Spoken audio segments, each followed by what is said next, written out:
Good evening, and welcome to Monday night's Town Council meeting. It's Monday, May 9th, 2022, at 7 p.m. here in the McKinnon Council Chambers. First order of business is the Pledge of Allegiance. I pledge allegiance to the flag of the United States of America and to the republic for which it stands, one nation, under God, indivisible, with liberty and justice for all.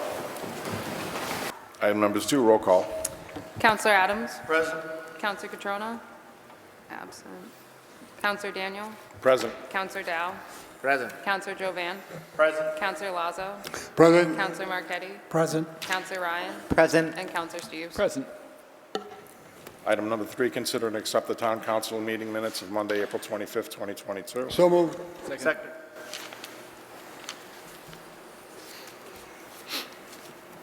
Any questions? Very well. All those in favor? Opposed? Unanimous of all present. Subcommittee reports. General Government, Councilor Ryan. Thank you, Mr. Chair. Through you, we have 2 agenda items on the agenda tonight. They are agenda items number 28 and 29. I'll speak to them at that time. Thank you. Very good. Department of Public Works, Councilor Marchetti. Thank you, Mr. Chairman. We had a DPW subcommittee meeting on Tuesday, May 3rd. We discussed the award for the West Street Infrastructure Improvement Project, and that will be on tonight's agenda, number 21. We discussed the award for the engineering design services for Crane and River Street, agenda item number 22. Discussed using excess funds to hire a maintenance man equipment operator at DPW, agenda item number 23. We discussed the IMA payment to the town of Charlton from water retained earnings, agenda items number 24 and 25. We discussed the change order number 2 on the South Street Transmission Main Improvement and Road Reconstruction Project, agenda item number 26. We also discussed the 2022 Road Improvement Program, agenda item number 27. We also discussed the Main Street walkthrough, which did occur on Wednesday of last week, and it was a real eye-opener for me. I may have something to say about it later. Our next meeting is scheduled for May 17th. Thank you. Very good. Education and Human Services, Councilor Jovan. Thank you. No report on any meetings, but we do have a meeting scheduled for this Thursday, May 12th at 6 p.m. Thank you very much. Planning and Development, Councilor Adams. Thank you, Mr. Chair. We had a meeting on April 28th. Agenda items number 14 and 15 are on tonight's agenda. We'll discuss that when we get to it. And our next meeting is scheduled for 17 May as well, in the Veterans Room at 6 p.m. Thank you. Very good. And Protection of Persons and Property, Councilor Lazo. We're trying to get a PPP meeting scheduled, which fits both chiefs' schedules, and we're working on that, and we have agenda items tonight that we will be addressing. Very good. Agenda item number 5, Chairman's announcements. I have nothing for this evening. Item number 6, Town Manager's announcements. Mr. Manager. Thank you, Mr. Chair, members of the council. Just a couple items that I just wanted to bring to everybody's attention. As Councilor Marchetti noted, last week we did a walk down Main Street with Lynch, who had done the paving, as well as VHB, our engineers. Councilor Steves was there, Councilor Marchetti was there, DPW Director Blakely and our Assistant DPW Director, Mr. Desjardins. I was there, as well as members of the DPW Subcommittee, Mr. Splain and Steve Lazo. Mr. Stephen Lazo was there as well. And there was a lot of things that were revealed, as Councilor Marchetti indicated. We had a meeting afterwards with our engineering team to go over what we thought would be appropriate in terms of a remedy. There was some verbal indications made by Lynch as to what they thought were their responsibilities and how they thought they should fix it. We were waiting for a formal offer so that we could respond. I reached out this morning again through Ms. Blakely to VHB. They had followed up. They've yet to hear back from Lynch, but we're waiting on their proposal to remedy these. They had talked about how they would fix some of the drainage issues, some of the seams. There may be some areas where they are actually going to go back and do some overlay. So we'll wait, and I'll give you a further update on that. Earlier in the week, or last week, there was a Massachusetts Emergency Management Association tabletop drill. Several counselors, including Counselor Steves, was there. Members of our various agencies participated in a mock drill. It looked at part of the continuity of operations plan that the fire departments, through the chief and firefighter Edwards, had put through to respond to a hurricane and how that might affect the area and our communications with Charlton and Southbridge and other area agencies, so it was a good exercise. I did have a visit last week from Green Meadows. Pursuant to their host community agreement, they came in and paid their first installment of impact fees. As you may recall, when you adopted marijuana here in the town could get up to 3% of a local option tax, and then there was ability within the host community agreement to get impact fees, which had to be used to address any of the issues in the town associated with the operation of the retail marijuana operations. And we did receive a check for $163,000, which represented the 3% from Green Meadows. We were very grateful for that. There was an email today, and I couldn't get back to it because of my internet connection in here, but I trust Mr. Pelletier had sent out some of the COVID numbers. I've received them. I believe he had sent them to you as well, just to let you know that our positivity rate and the number of cases that we're starting to see are equivalent to that in the fall of 2021. So it's just something we need to continue to watch. Other towns and cities around the nation are starting to implement mask mandates. I haven't heard any of that talk here for Southbridge, but don't be surprised if some people start asking for it, given the increase in numbers. The only other thing I wanted to comment is I took advantage of our own Mary down here.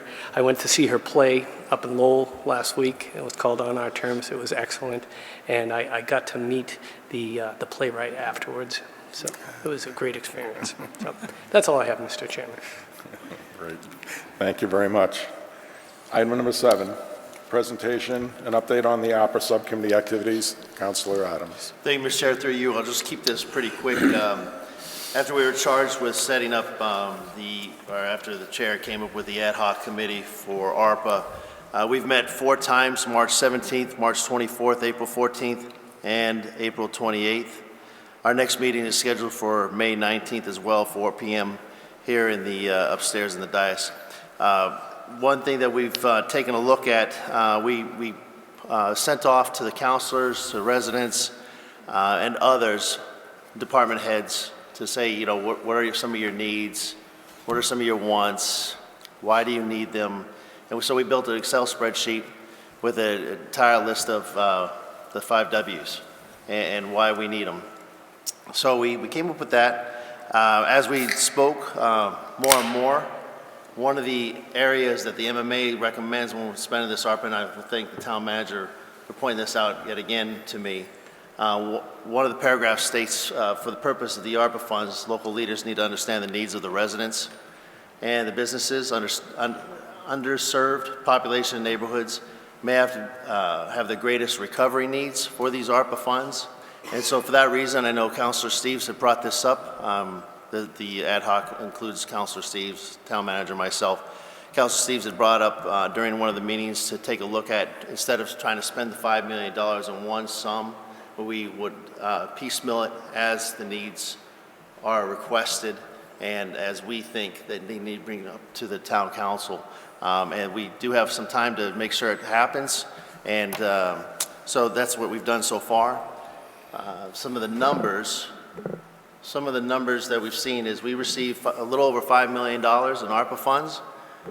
So far, the town council has approved about $1.6 million of that. Now, the total requested, though, is about $13.9 million from the department heads, not-for-profit organizations, and town councilors. Of course, that's what we expected. And right now, we kind of have a negative of about $10.5 million. So we have to figure out who we should bring up to the town council for your vote in the near future. Speaking of the near future, we do have some items, about 5 or 6 items that we're looking at right now to bring to the town council around either the 23rd of May or the first town council meeting in June. And some of those include United Way, the local YMCA, and some other items that the Department of our accounting office is requesting as well. So we've taken everything that they've given us. We've taken it very serious. We do meet quite often. Already you can see that we'll have our 5th meeting coming up very soon. And unfortunately, we just don't have all the funds that everybody's requesting. I wish we could to help offset some of these costs. But we're taking a look at the things that we need right now to get up to the town council, and you'll see those in the next couple town council meetings. And we're going to continue to move forward with that throughout this period of time that has been allotted to us to pass out to vote on this ARPA funds, on these ARPA funds. So that's really it at this point in time. I just want to thank Councilor Steves, town manager, for all the help.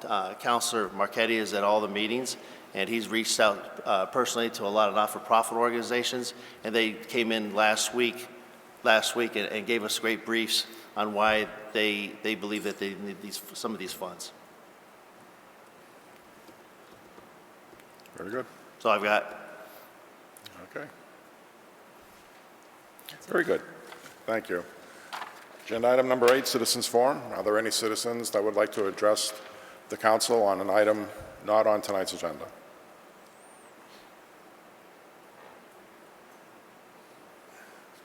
Seeing none. Agenda item number 9. Vote to accept the fiscal year 22 automated external defibrillator grant award and allow the town manager to sign all related documents. So moved. Second. Council Lazo. The recommendation from subcommittee was unanimous, favorable. Chief. Good evening, Mr. Chairman, councilors, thank you. Back in January, we were notified of the opportunity for this grant to receive a defib. We have the lack of one on the ladder truck, then we put the application in for the grant. We did discuss with the police department because they offered possibly a second. We were denied the second, and we're getting $1,942 to purchase this defib. Very good. Any questions? Very good. All those in favor? Opposed? Unanimous of all present. Thank you. Thank you, Chief. Item number 10, vote to approve the town manager's recommendation to appoint Caitlyn Spencer of Warren, Mass. as a special traffic constable for a 3-year term effective immediately through June 30, 2024. So moved. Second. Council Lazo. The recommendation was unanimous for confirmation. Chief. Good evening, members of the council, Mr. Town Manager. Like I explained at subcommittee, currently we have 22 traffic constables working for our town, well, with Caitlyn if she's approved. I'd like to add another dispatch and another full-time firefighter that have expressed interest. We'll keep it probably around 24 as we roll into the summer months. As far as Ms. Spencer goes, she's approaching 5 years at our department in October as the animal control officer in a full-time capacity, and she's completed all the necessary training to be a special traffic constable, so I highly recommend her. Any questions? Mr. Manager. No issue with the appointment. I just wanted to point out to you, Mr. Chairman, and members of the council, I am looking into whether or not we should be making our traffic constables special municipal employees. I have an email sent in to the Ethics Commission. There's an updated memorandum on that subject, but where a lot of them are regular town employees and they're working a part-time job for the town, technically people aren't supposed to work have 2 jobs within the municipality, but this is an ideal situation where we would want to designate not the person, but the position. And I was just looking up for some updated guidance from the Ethics Commission, and I'll have a recommended motion for the council at a future meeting just to ensure that they're properly designated so there's no issues. Very good. Thank you. Councilor Marchetti. Thank you, Mr. Chairman, through you. Ms. Spencer is the dog enforcement officer and also the animal control officer. Is she going to have enough time to do this job and the other jobs all at the same time? Yes, this would be on her own time. If she's on vacation and she chooses to come in and spend her vacation day in our community, that's great. All right, thank you. Councilor Steves. Thank you. One thing I wanted to raise is that what Mr. McCall just mentioned is, thank you for bringing that up. The other thing I was going to ask about is kind of finance related, and I probably should have asked this with previous constable appointments, but it just occurred to me now, is that does this create an issue with paying them overtime, or are they doing this as volunteers? Because some of them are full-timers, as the manager mentioned. It wouldn't, through you, Mr. Chair, it wouldn't work in that manner. It'd be a private company paying all it's the detail rate. Oh, They'd right, be okay. essentially receiving the detail rate, and the town would actually make 10% for every hour that they're standing in the street. So the town would be making money on them working in the street. We're not paying them. Oh, okay. I just wanted to double It's a check private that, company, just- similar to the way police officers are paid. It's exactly the same way. Okay. So I guess we definitely need to get the clarification that Mr. McCall asked about, just so that we know. Thanks. Very good. Anyone else? All those in favor? Opposed? Unanimous of all present.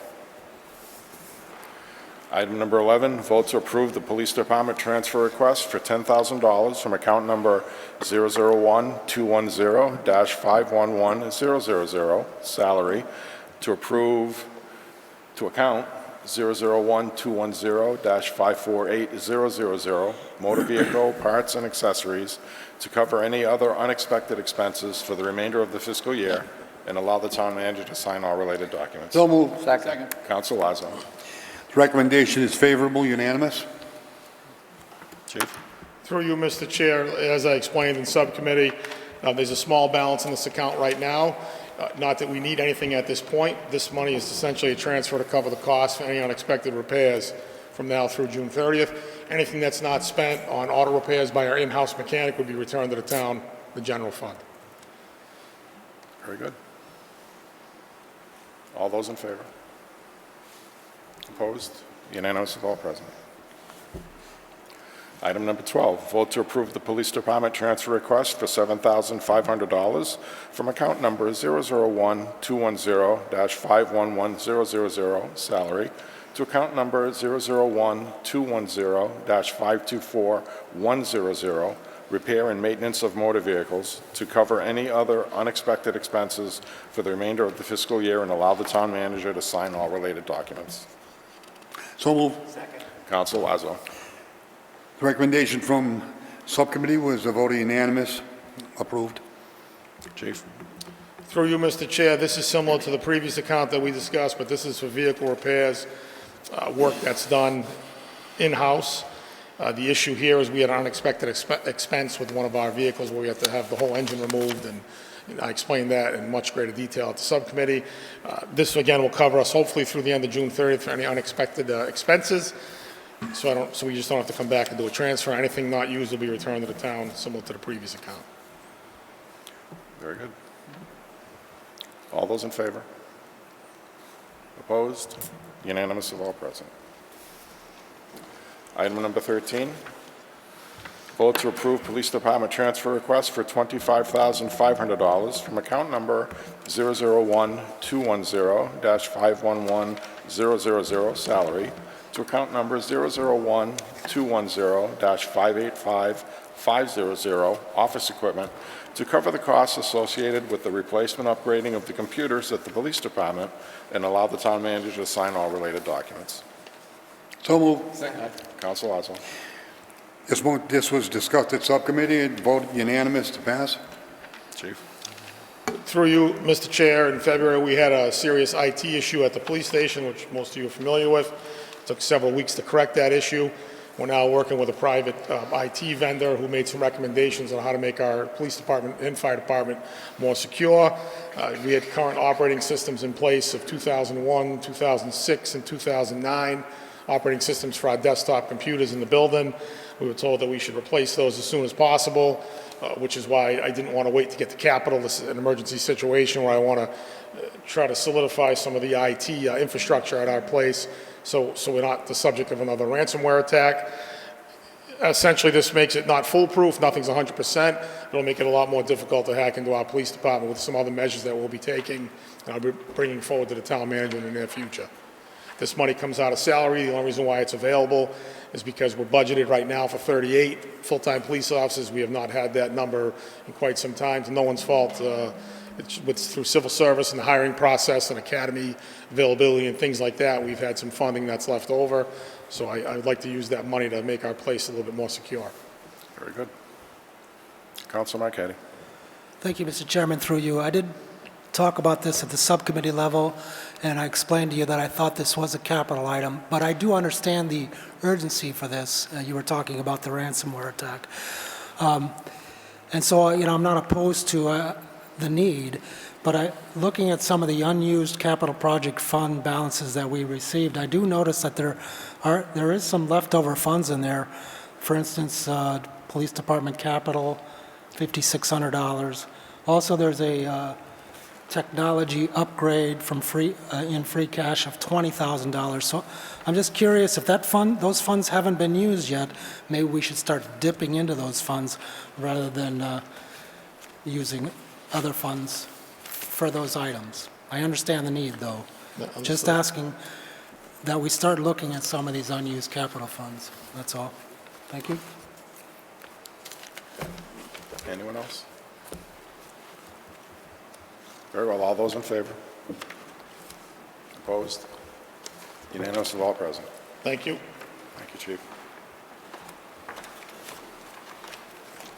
Item number 14, vote to approve applying for the 2022 Mass Trails Grant application for $500,000 to help design and construct the Quinnebog Valley Rail Trail and allow the town manager to sign any related documents. So moved. Second. Councilor Adams. Thank you, Mr. Chair, through you. That came up on the 28th meeting and passed unanimously in favor of. Very good. Peg, would you like to? Hi, good evening. This is to complement the EDA grant that we applied for, and we're still awaiting approval of. The state committed $1.1 million through Mass DOT, and it was stated at the time of the commitment of the funds that it's expected we will apply for Mass Trails. However, when pursuing big projects like this, one of the struggles of trying to line up commingling funds is the timing of those grant rounds. And so the state was generous to commit the funds in advance. We'll pursue the $500,000. Should we be awarded, that $500 would offset the 1.1. Should we not be awarded, we'd use that towards the design of the grant, or the design of the trail. Councilor Marchetti. Thank you, Mr. Chairman, through you. The rail trail design and construction, every time I look at it, it seems to be changing numbers. I know in January it was 5.6 million, in February it was 5.1 million, then it went to then we voted on 4.4 million project, 2.9 million from EDA, and here it says 2.6 million. We're putting 400,000 in ARPA funds in there. The Mass Trails is 500,000, but it's a 20% match, so it's actually 400,000, and I believe. But the state is still going to offset 500,000. So Mass DOP was going to contribute 1.4 million back in February, and now it's 1,084,000 minus 500,000. So now they're going to only contribute 584,000. I guess my question is, if we're matching 20%, then shouldn't they only be offsetting 400,000 rather than 500,000? Either way, I still look at this, nothing's really changed on this. It's still, in my opinion, the town is accepting all the liability for this project, and the state is continuing to cut down the amount that they're going to put into it, plus asking us to assume all responsibilities. So, thank you. Councilor Adams. Thank you, Mr. Chair. I think Ms. Dean and town manager briefed this multiple times on where the money's going and what's happening. And I'm proud to say that they continue to move forward with the grants that are expected from the state and the federal level, reaching out. As a veterans agent, when we, for the town of Oxford, when we give some money out from the town and the state, if feds pay for some of this stuff or increase their funds, we take that away from another place. And I think this is all that they're trying to do. The 20% that states in here, Ms. Dean had also explained that we already are giving $400,000 of local funds from ARPA funds, and the state is already providing, at the time, about $1.1 million. So that covers that 20% easily. So I can't wait for this project to move forward if it goes the route we would like to go, because I think it's only going to benefit the town. Thank you. Anyone else? Council Steves. Yeah, just a quick question, through you to Peg. So what's the time frame for hearing from this grant? I couldn't hear a word. I'm sorry, what was it, what's the time frame to hear from this grant? As far as whether we get it or not? Forgive me, my mind was on 5 other grants that I was working on before I Oh, you don't got have here. enough of them, you want a few more? And so I actually don't remember. I would predict it's probably November, but I'm not positive. I apologize. Okay. That's it. Council Marquetti. Thank you, Mr. Chairman, through you. Just for clarification, the state is offering 1.1 million, but then it's being offset by this grant, so then they're only going to offer us 584,000, correct? That is correct. All right. If we get the grant, that 500,000 will be taken off the 1.1. But this is state But money it's still anyway, the same so- thing. It's all Yeah. same, It's all state lots of money. Thank you. Except for the 100,000 that we have to put in. But that's still federal money. It's actually not coming out of taxpayers' money, so. Well, I guess ultimately it is coming out of taxpayers' money, but not directly. Okay. I don't know if that's clear, but all right. May I just clarify some of Councilor Marquetti's points? Certainly. So the discrepancy in the very small numbers, we're rounding up to the 1.1. You mentioned it was a little less than that. When we're dealing with a 4.4, which we then submitted as a $4.1 million project, in the end, as the most competitive, most realistic to be able to be considered by the legal reviewers at EDA, what they did when they came back and said, this is what you're being considered for, it went from a $4.1 million project with a 36% match to a changed by hundredths of a percentage, and the hundredths of a percentage threw our numbers off by a few tens of thousands of dollars. And so it's just, we're dealing in large numbers. Please give us the benefit of the doubt as the staffers that we're doing whatever's in the best interest of the town to try to get the project approved. Council Jovan. Through you, first off, thank you to you and the town manager and this committee that have worked on this. Bottom line is, the total project is $4.1 million. We've committed local funds of $400,000. That's our top line. That's it from the town right now, right? Correct. That's it. The state DOT said, we'll give you 1.1, right? Correct. But please apply for this grant for $500,000. Correct. If you don't get the $500,000, they're still going to give us the $1 million? Yes. So, thank you. That's all I want to know. The project at the end of the day is $4.1 million. Mm-hmm. And they're just asking us, look out for this other grant, but we commit $1 million. Mm-hmm. Thank you. Very good. And may I make one last comment? Certainly. I would love to just commend the nimbleness of the state to be able to step up at that moment and say, let's be creative, let's work with this town that's fighting for themselves to make this project work. I think it's something that should be recognized publicly. Very good. Correct. Very well. Roll call, Mr. Chairman. Roll call vote. Thank you, Mary. Counselor Adams? Yes. Counselor Daniel? Yes. Counselor Dow? Yes. Counselor Jovan? Yes. Counselor Lazo? Yes. Counselor Marquetti? No. Counselor Ryan? Yes. And Counselor Steves? Yes. 7-1. It passes. Thank you. Thank you. Great job.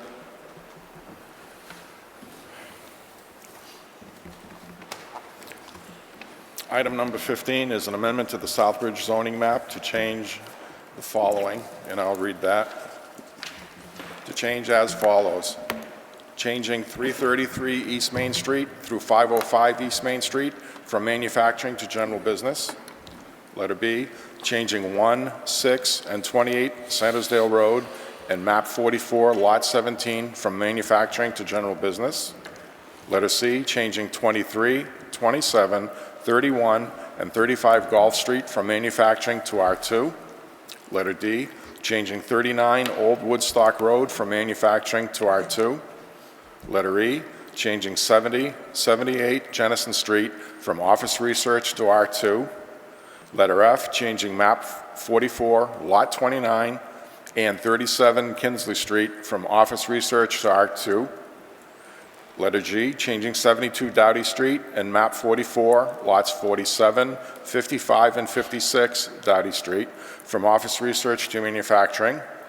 And letter H, changing 66, 73, 94, 105, 121, 126, 134, and 234 Ashland Avenue from office research to manufacturing. This is the first reading. Any councilors wish to comment? Council Marquetti. Thank you, Mr. Chairman, through you. We had a public hearing on this, Yes, we did. and it went back to the planning board, so shouldn't this come back to the Planning and Development Subcommittee? Councilor Adams. No, not at all. Because it went to the town council, it went up to the town council, came back to the planning board, it goes right back to the town council. Well, but that was a public hearing for the town. That was a public hearing, actually. Right. But it was for the residents. So that was my only point on that. I think it should go back to Planning and Development. However, the other thing is, at the public hearing, there were several people who spoke about the changes here, and they were concerned because there's an area over here, I believe it's on, is it Gulf Street, where there used to be a manufacturing facility, and it's changing. Somebody bought it and want to turn it into a church. However, if it's being changed to, is it being changed to residential? And they were concerned about that. They wanted to keep it as manufacturing in case someday somebody wanted to open up another manufacturing place there. So that was a concern, but it doesn't look like you've changed it here at all.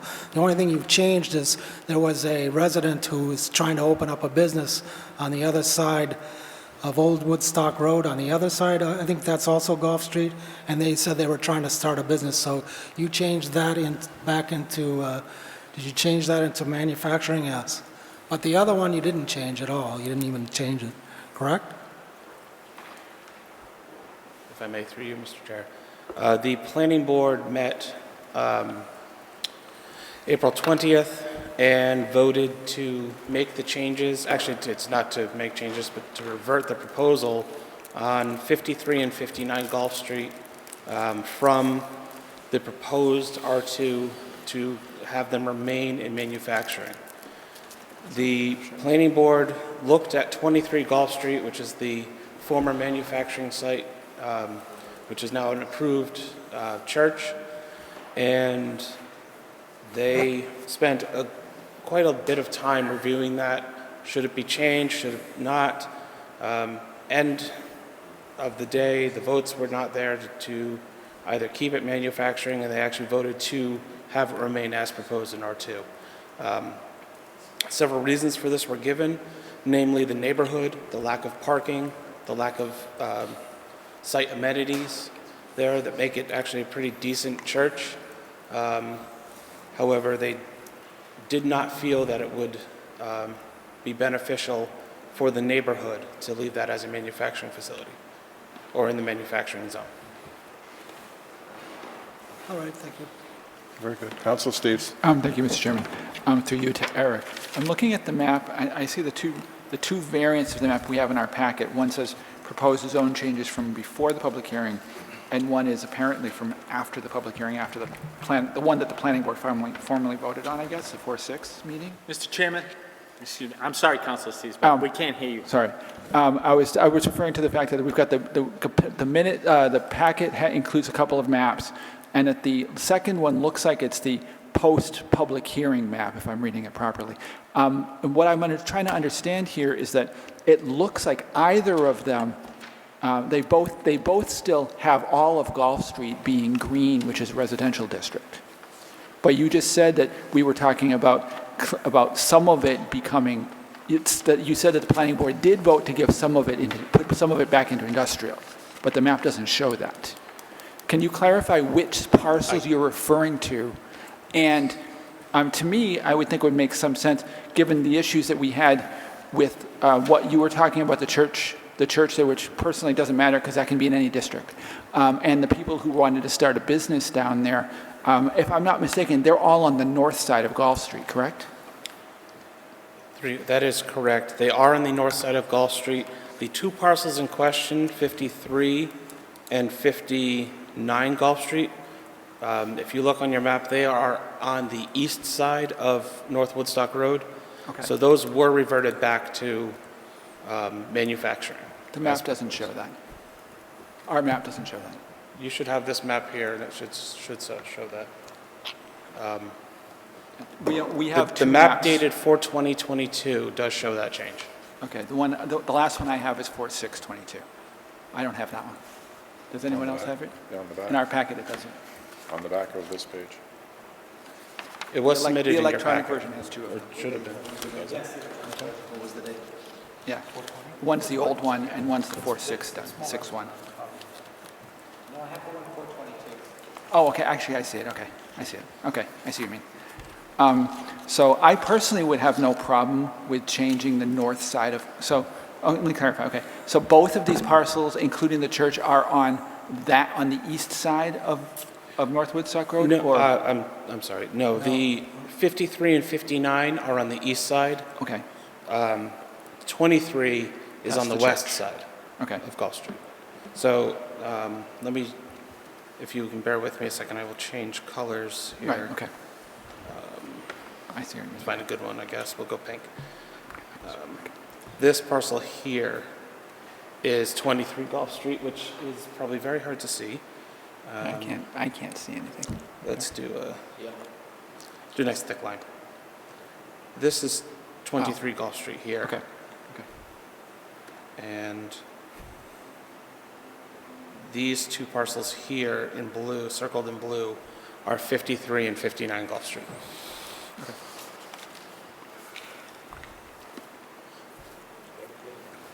What was the planning board's, you mentioned that they decided not to do the church. What was their rationale? The most legal rationale that they came up with is that leaving that single parcel as manufacturing would create spot zoning, which is illegal. Actually, a lot of the changes that were made in this, the proposals that we've made here, were actually to eliminate spot zoning in a lot of instances. And just looking at the map, it would be very difficult to kind of finagle that and have clean parcel lines and things with changing that to manufacturing, or leaving it as manufacturing, rather. Okay. If a change was going to be made, my suggestion would be to include it in the general business, perhaps. Right. Okay. Regardless, the current use as a church, the zoning is irrelevant. Yeah. It would just come up to see what would happen in the future if the church is no longer operating out of that building and there's another use proposed, I suppose. Okay, thank you. Councilor Marquetti. Thank you, Mr. Chairman. Just one more quick thing. The original zoning map, because I looked at it this morning, that entire area where the church is, that whole area was all manufacturing, correct? So it really wasn't spot zoning. It's just that you wanted to change all of it except the church into residential. That's what you would call spot zoning, because the entire area was manufacturing. That whole swath, where those two in blue there, all the way up over where the church is, was all manufacturing. It's on the zoning map right now. Yes, that is correct. Currently, it is manufacturing. Right. The request or the discussion at the public hearing was to leave just 23 Gulf Street as manufacturing. No, I don't believe so, but that's not what I remember, but... Okay, that was how I read things. That's how the planning board read things, which is why they made this vote. Okay. I do think that it's important that for economic development, we try and maintain some manufacturing or general business areas and not change them all like that, but that's for the final vote, I guess. Thank you. Very good. Please approach. George Shenya, Teresa Ave. The night of the public hearing, I came and spoke in opposition of the change to residential for the whole area. There was many residents here that night also that had concerns of changing from residential I'm sorry, from manufacturing to residential. The questions I asked was the church, what would happen if the church went out of business and somebody wanted to put a small manufacturing place back in there? By changing, they couldn't do that. Tonight, the gentleman speaks about the planning board. One of their priorities were to changing the zoning to residential was that manufacturing potentially could have an impact of parking.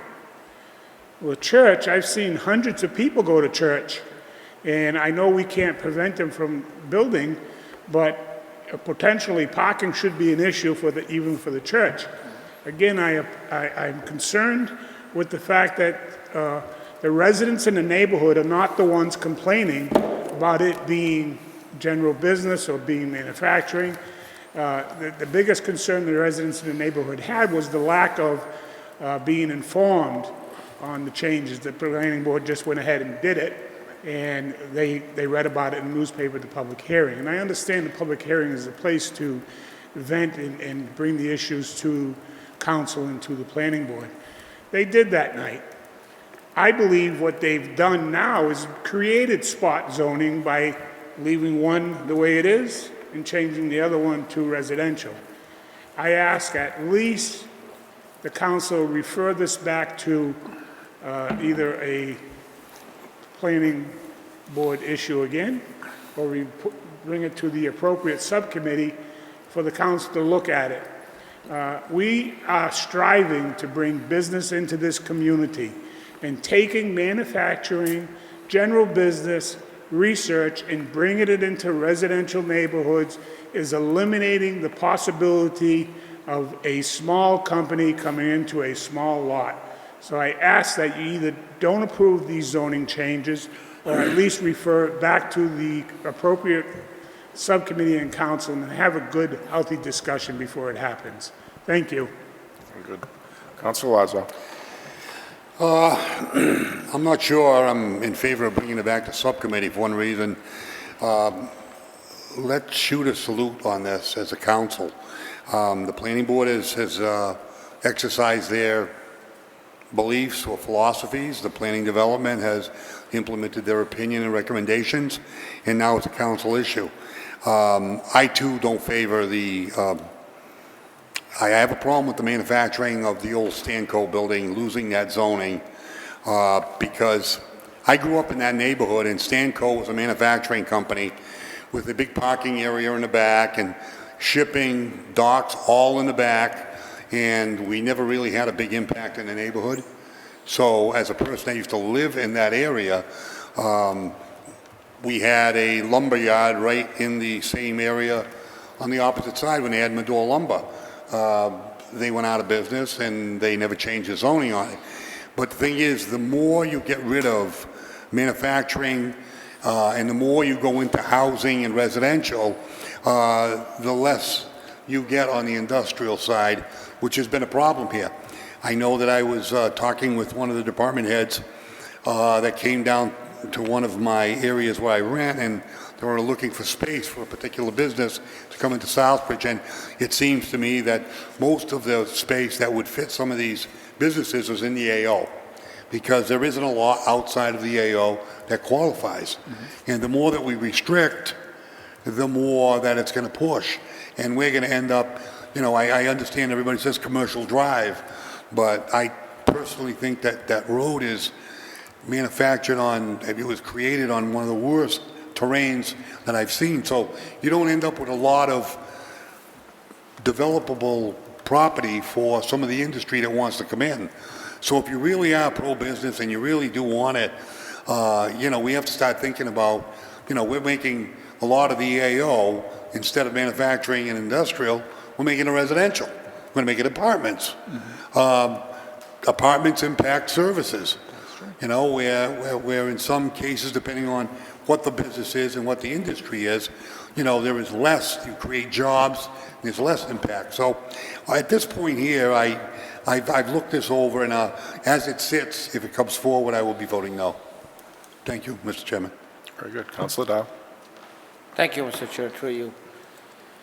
I think It's been going for a while before of the planning board, and I came here and went back. I think the planning board did a great job by cleaning up the way it cleaned it up. Like, again, you're gonna consider other residents that buy a home to live in peace, and you bring a manufactory in the middle of the residential, you put it there, and noises and different machines or stuff like that. So I think it looked very clean, very, very respectable the way it is. I mean, you don't want to have a small lot in between all these houses and some machinery come in and making noises all day, all night, just because you want to manufacture. I think there's a lot of places other you can, the mill on Mill Street, there's another building empty. There's a lot of places empty, people that can do businesses, not in the middle of residential. I think it looked very clean, very, good.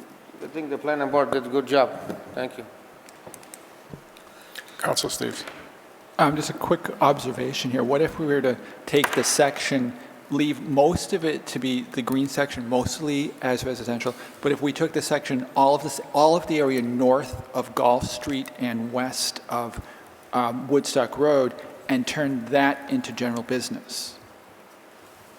It would be kind of a halfway point between the existing manufacturing district and the residential district that the planning board is proposing for those properties only. It's still not spot zoning because it would be attached directly to the general business that's across the street. You just clear it all the way out. Everything north of Gulf Street would become red. Yeah, exactly. If you see what Eric's doing up there, that's exactly what I mean.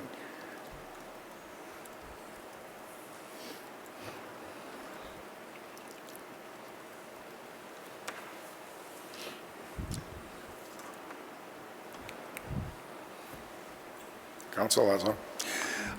Just a quick, I do agree with the previous speaker in reference to neighborhoods and having them planned in a certain way.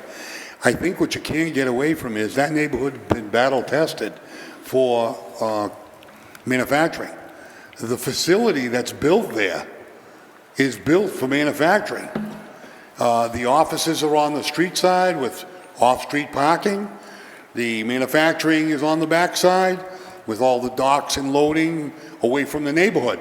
So I think when Stanco originally built that, they built it to be in that neighborhood, and it was accommodating to some of the neighbors. That's why when I say it's battle tested, we've already had that business there. The building is structured for that. And now we want to take the zoning away from that building that's structured for that use. I say leave that building, remain the way it is, that lot, whatever it is, manufacturing, and I don't have a lot of problems with the rest of it on the opposite side.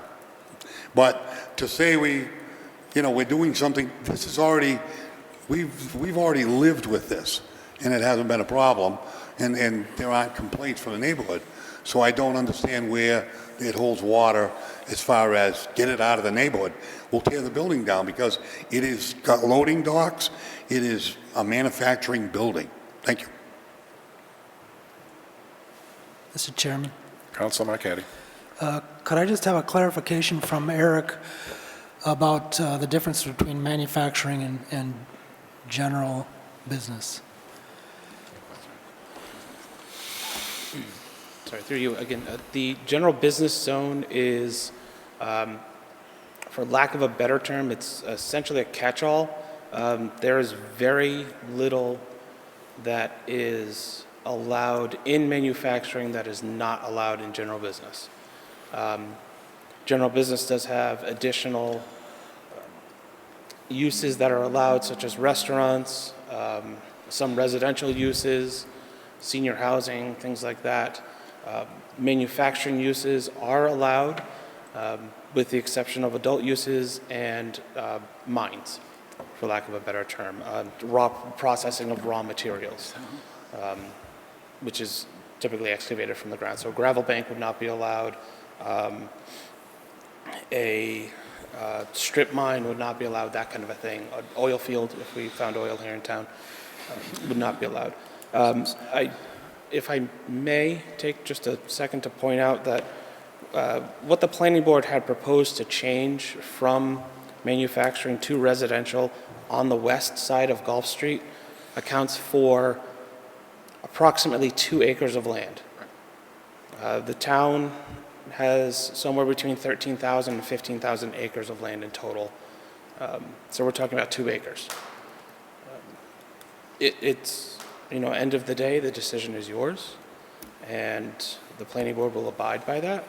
And, but I think I'd be remiss without mentioning that we're not talking about large acreage. We're not talking about areas where you're going to see large-scale manufacturing of any sort.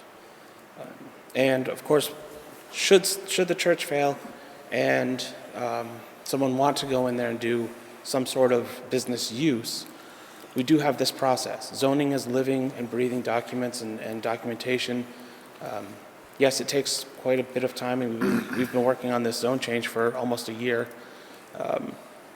However, we can go through this process again to revert zoning in the future. All right, thank you. I guess I would have to agree with Councilor Lazo that it should be left as manufacturing in case in the future someone does want to bring manufacturing back into the old Stanco building.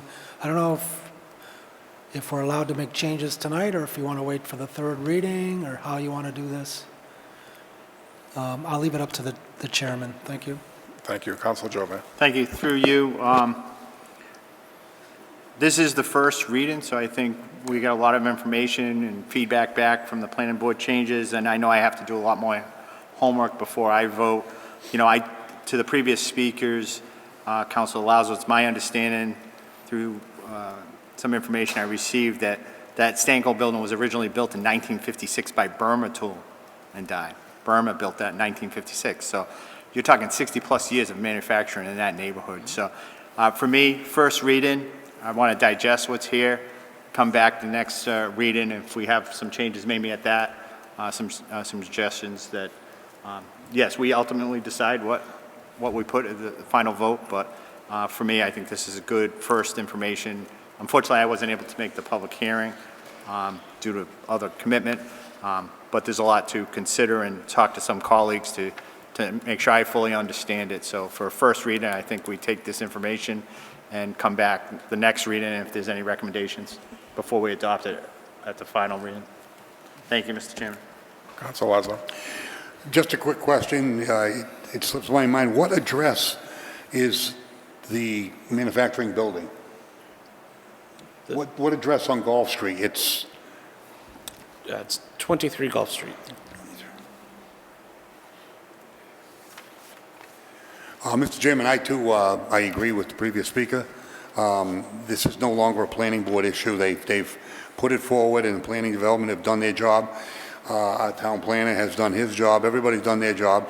And let's just digest the information and then amend it if we feel that we should amend it. If not, we'll move forward on it. Thank you. Yep. I have no problem with that. I think we can come back at the second reading, and we can, after we've digested, as Councilor Jovan has said, the information, we can make a good decision at that point. Councilor Jovan. Through you, I would just ask Eric if you would be willing to maybe perhaps drive with a town vehicle with me to show me these addresses so we can look at it and actually see the physical layout of that. If you'd be willing to do that, I would appreciate it. Yes, I'd be more than happy to. Thank you. Very good. Anyone else? Okay, moving along. Item number 16, vote to accept the warrant for the town election on Tuesday, June 14, 2022. So moved. Second. Any discussion? All those in favor? Anyone opposed? Unanimous of all present. Now, I believe we need to get signatures on that. Is Maddie here? All right, I've got... I think it's just, for the polling place, that's not the final warrant because they don't have the names listed on it, I don't believe. No, they don't. It's for the polling. No, this is the polling place. All right, so we don't need to sign? Yeah, we do. We do? We never sign the ones that have people's names on them. All right. We always sign the ones. All right. Why do they have our names on it then if we don't They have to don't. sign? They don't? It's the polling places Just the polling places. for the various precincts. Yeah. All right, we'll get those signatures after the meeting. It's the same thing we sign every time. Item number 17, I'm sorry. Town manager. Mr. Manager, Did you hold a vote on 16? we did. We did. Okay, I'm sorry, I guess I Yep. didn't hear it went quick. I just want to make sure that the vote was recorded so that, for the polling places, for the warrant. Should it be a roll call vote? Well, Madam Clerk isn't here. I would just want to make sure we cover all bases. We just- did. We voted. As long as she heard it, yeah. Okay, great, thank you. Very good. Item number 17, ordered that $570,000 is appropriated to West Street water main improvements, that to meet this appropriation, the treasurer, with the approval of the town manager, is authorized to borrow $570,000 under Chapter 44 of the general laws or pursuant to any other enabling authority, and to issue bonds or notes therefore. Any premium received by the town upon the sale of any bonds or notes approved by this vote, less any such premium applied to the payment of the cost of issuance of such bonds or notes, may be applied to the payment of costs approved by this vote in accordance with Chapter 44, Section 20 of the general laws, thereby reducing the amount authorized to be borrowed to pay such costs by a like amount. A two-thirds vote is required. So moved. Second. Mr. Manager? On this particular one, I do have Ms. Blakely here to talk about these. This is for the West Street project. This is one of several articles that will pertain to the funding. This first one is for bonding of the water portion. This is a water and sewer project, and you'll see about 2 agenda items down, we're talking about or we're requesting $500,000 out of free cash. But just to give you a little bit of a preview, when we first talked about doing this project, Ms. Blakely and I, we also talked about it under the interim rule for the ARPA funds, which at that time was very heavily focused on infrastructure. So when we were looking at doing this particular project, we were going to pursue the $500,000 from the council for ARPA funds for this. As I said, at that time, the focus was on infrastructure. Since that time, the final rule has come out and broadened the town's abilities to use funds in other ways based on that special revenue exception, that if you get under $10 million in aid, you can use it any way you see fit as long as it's for general municipal uses.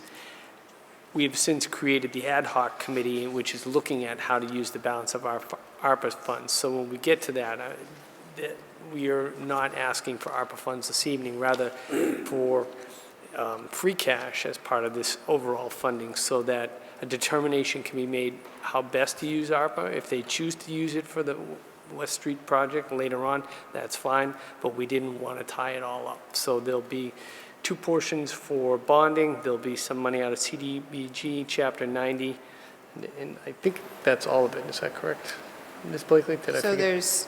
there's a water bond, there's a sewer bond, there's a water transfer from Retained retained earnings. earnings, and there's a request for free cash. And then we have CDBG money that's already approved for the project. We've already used some money for the design from Chapter 90 money, so multiple funding sources.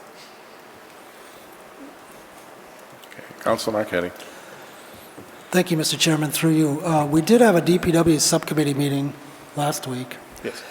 And on the agenda was the West Street Infrastructure Improvement Project in the amount of $3.1 million, be funded from water, sewer, CDBG, and Chapter 90.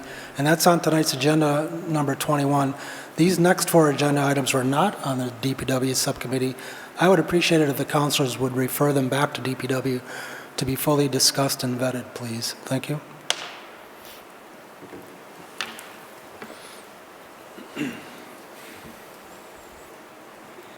Councilor Lazo. Question, if they did not go to subcommittee, is there any time sensitive Yes, on the money? we have a bid that's only going to be hold for, we can only hold it for the number of days we said in the project, so. And as in construction, as you know, prices are just going up and up and up. He could potentially pull his bid. And this is a very fair price. It was below the engineer's estimate. the sooner we can move on this contract and getting these contracts signed, the sooner we're going to get this project done. Even a 2-week delay could end up being a 2-month delay on the other end. See, I do believe that Council Marquetti, if he's correct in saying I didn't go to subcommittee, I am a believer of going to subcommittee. But at the same time, if there's a bid process and we're going to run ourselves into a dilemma, I'm not interested in going backwards either, especially when roads and sidewalks. I know that Councilor Jovan and a few other councils up here, roads have been a priority for a few years, and we've been plugging to try and get things done. So I probably will vote in favor of this, not to hold up that bid. West Street needs to be done, along with a lot of other things. Thank you. Councilor Jovan. Through you directly to Councilor Marquetti. You stated that this went to your subcommittee for the $3.1 million bid. Is that correct? Review of the bid? Yep. Okay, and did it report out favorably to be funded from Water, Sewer, CDBG, and Chapter 90? We did, thank you. Okay, so therefore, these 4 votes are simply the financial portion that the town's asking how we're going to finance the projects that were vetted through DPW. This is just the funding mechanism. So the town, our town manager and our finance department is saying, this is our recommendation on how we should fund these projects that were approved by the DPW subcommittee. So I don't know what use it goes to go back to DPW to discuss how we're going to fund it. This is our funding mechanism. That's all it is. Project got reviewed through DPW. You know, perhaps maybe it should have gone to General Gov to discuss on the finance, but bottom line, we all know this project was coming. We've talked about how we were going to fund it throughout the year. I think we've had budget hearings that discussed different capital and different projects. So I don't know what more we could discuss except delay a project that is on a timeline. And I think, I'm not going to speak for the DPW director, but if we award it, school gets out in 3 weeks, it's a West Street in front of a school. I don't think we want to delay it so that we then get into a construction season when school opens up in September. I trust our financial team and our town manager to provide the best guidance on how to fund things, and that's what this is. Thank you, Mr. Chairman. Councilor Lazo. I agree, but at the same time, I think that what Councilor Marquetti is saying, why wasn't this sent in front of subcommittee then? The funding source. Mr. Town Manager? I mean, I do not want to delay this project. Let's understand this right up front. But at the same time, going forward, why would the funding source be on the agenda at some point with the project itself, or what delayed it? Or why did it get delayed to be done later? So the best of my recollection, we had the bid opening the other day, and you can't enter into a contract unless you have the appropriate funds available. And due to the timing, when I wound up getting contacted by both Ms. Harnois and Ms. Blakely that we may have had things in the wrong order. So in order to ensure that we had the proper funding so that we could go forward, accept the bid and enter in the contract on the timeline, we had to put these items forward to ensure that the funding was there, because you can't sign a contract unless you have the funding in place. So I know I was just looking, the emails that went back and forth were at 4:45 on Wednesday, and the subcommittee was the next day that we were going to transfer the free cash because we were trying to put together the package of funding. So it may have just been an oversight and a confluence of events because the bid opening happened. The project was already scheduled, and I'm not sure if Ms. Blakely can add any more, but that's the best of my recollection how this happened. And it's not something that would typically happen, but we were moving fast with a lot of these projects. So I apologize for any inconvenience that this has created. That's all I can tell you. I don't think it's an inconvenience as much as moving forward. I mean, I know where we were 3 years ago, and we were in some rocky waters. And I think as we move forward, I'd just like to get better at what we do. When we vote a project through, we know where the funding's coming from. That's all I'm saying. So I'm looking at, I want to move forward on this. Let's get the street done. But again, Councilor Marquetti brings up a valid point on the funding source, because I know in my business, I don't vote a project without knowing where the money's coming from. And I think in government, I think we should kind of hold that standard. Thank you. Councilor Steves. Thank you. Just for clarification here, according to if my calculations are accurate, looking at the agenda items that we're going to be talking about from now and all the other items directly related to West Street, it only comes up to 1.9 million. We already have funds approved for this project from both water, sewer, and CDBG. So we're actually adding to the existing funds that we already had. We already had $500,000 from sewer. We already had 100 and, hold on, I have the numbers in front of me. 35. 135 from water and 540,000 from CDBG. Okay. That's 2 million, 2.9. Okay. Okay, thank you.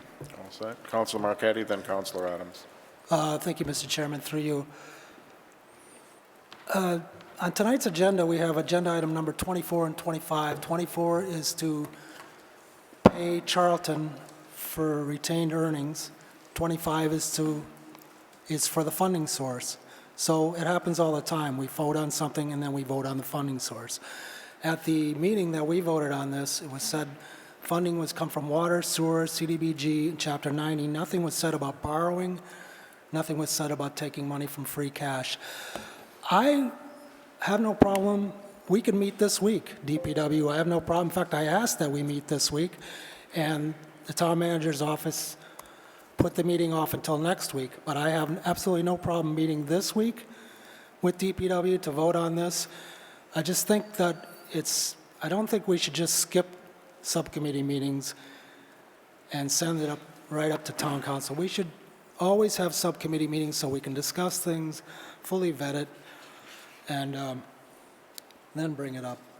But like I said, if it was so urgent, then it should have been on the subcommittee meeting last week. So that's my only point. Thank you. Councilor Adams. Thank you, Mr. Chair. I agree with Councilor Marquetti. I understand where he's coming from. This is lessons learned because it's fast and furious, like Councilor Lazo stated, that moving some of these road projects up as fast as possible, and sometimes there's going to be a hiccup. But I will say that when we look at some of these things where they recommended $3.1 million, that's when the question should be asked: where's the funding coming from to pay for all those things? And that's why when I do my agendas, I kind of take a look at those and ask that Ms. Dean or Mr. Rumsey provide those funding sources so we can make sure where that money's coming from. So I think that's what we just have to do a better job, but I don't want to hold up the progress of this agenda item. Thank you. Councilor Jovan. Thank you. Through you, I'll concede the point. Maybe it should have gone to DPW. And I'm not going to mean any disrespect to the citizen members of the DPW subcommittee. However, the full council is here this evening. We have a project that is time sensitive. Debate it right now, Councilor. Where would you like to get it funded? Do you want to change the funding source? Let's debate it right now. I'll stay 4 hours to debate it to make sure this project goes through. And it's no disrespect to the subcommittee or not. Time sensitivity. If we think there's a different place to fund it, but if we're going to go back to subcommittee just to debate, oh, is it funded from here or there or what are the thoughts? I mean, this project needs to be done. And outside of any other pots of money, I think they have a full plan on how to fund it. So if we want to debate it, make a motion and say where you want to fund it from. But we're the council. We're the ultimate decider of what town funds are used and how they're used. And with all due respect to other councilors, you're lucky if you have your full other councilors there at subcommittee. So let's talk about it. If we want to talk about it right now, the full council, except for one that's absent and is not participating any longer, let's debate it. Let's debate it this evening rather than kick it back, because you could set the subcommittee meeting for next week. That's great, but we still have to wait 2 weeks for a full council meeting. So it's going to be delayed. So you could say, I want to schedule my meeting, I'll schedule it this week, but we're still 2 weeks out for a council meeting. So I'd like to move the question. Second. We have a vote to move the question. All those in favor? 1, 2, 3. Hands up, please. 1, 6. Those against? Motion to move passes. So much for discussing it.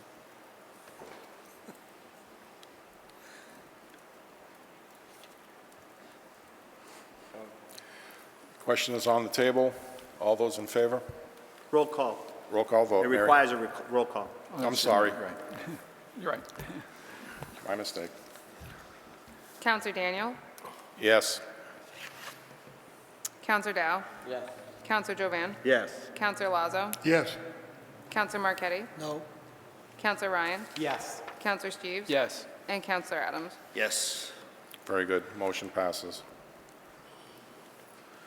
Item number 18, ordered that $500,000 is appropriated to West Street sewer main improvements, that to meet this appropriation, the treasurer, with the approval of the town manager, is authorized to borrow $500,000 under Chapter 44 of the general laws or pursuant to any other enabling authority, and to issue bonds or notes therefore.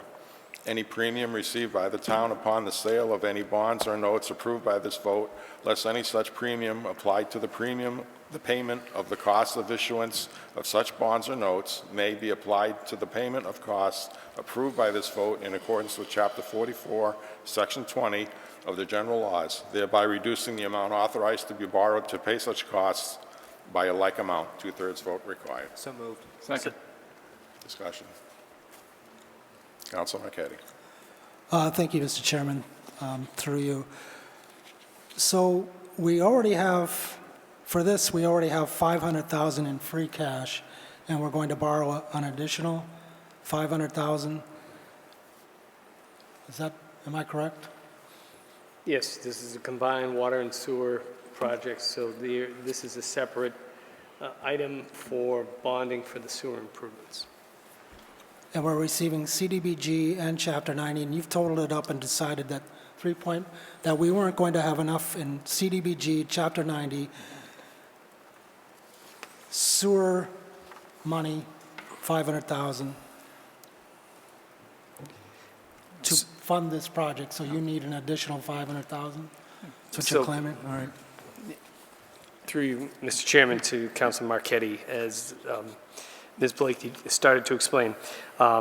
When I was approached last week about the situation here, that we had approximately $1.1 million already approved that came out of water, one of the water accounts for $135,000, sewer project $500,000, and CDBG of $540,000, which required us to come up with a little over $1.9 million. And the way that was determined, or at least when we initially looked at this project, was we were going to take $365,000 out of retained earnings, $570,000 out of water through bonding, which we just talked about, $500,000 from sewer through sewer borrowing, and then at the time we had proposed free cash, ARPA monies for the remaining $500,000, which will be later on. So that would give us the total of the $3.1 million for the project. All right, thank you. Mary, roll call. Counselor Dow? Yes. Counselor Jovan? Yes. Counselor Lazo? Yes. Counselor Marquetti? No. Counselor Ryan? Yes. Counselor Steves? Yes. Counselor Adams? Yes. And Counselor Daniel? Yes. Motion passes. Item number 19, vote to approve the Water Department transfer request for $365,000 from Fund 0610, Water Retained Earnings, to project number 63700, West Street Water Main Replacement, increasing available funds for the West Street Improvements Project, and allow the town manager to sign all related documents. So moved. Second. Mr. Manager. Again, this is part of the funding package. This is the $365,000 out of retained earnings, which combined with the other two articles and the following article would round out the monies needed for West Street.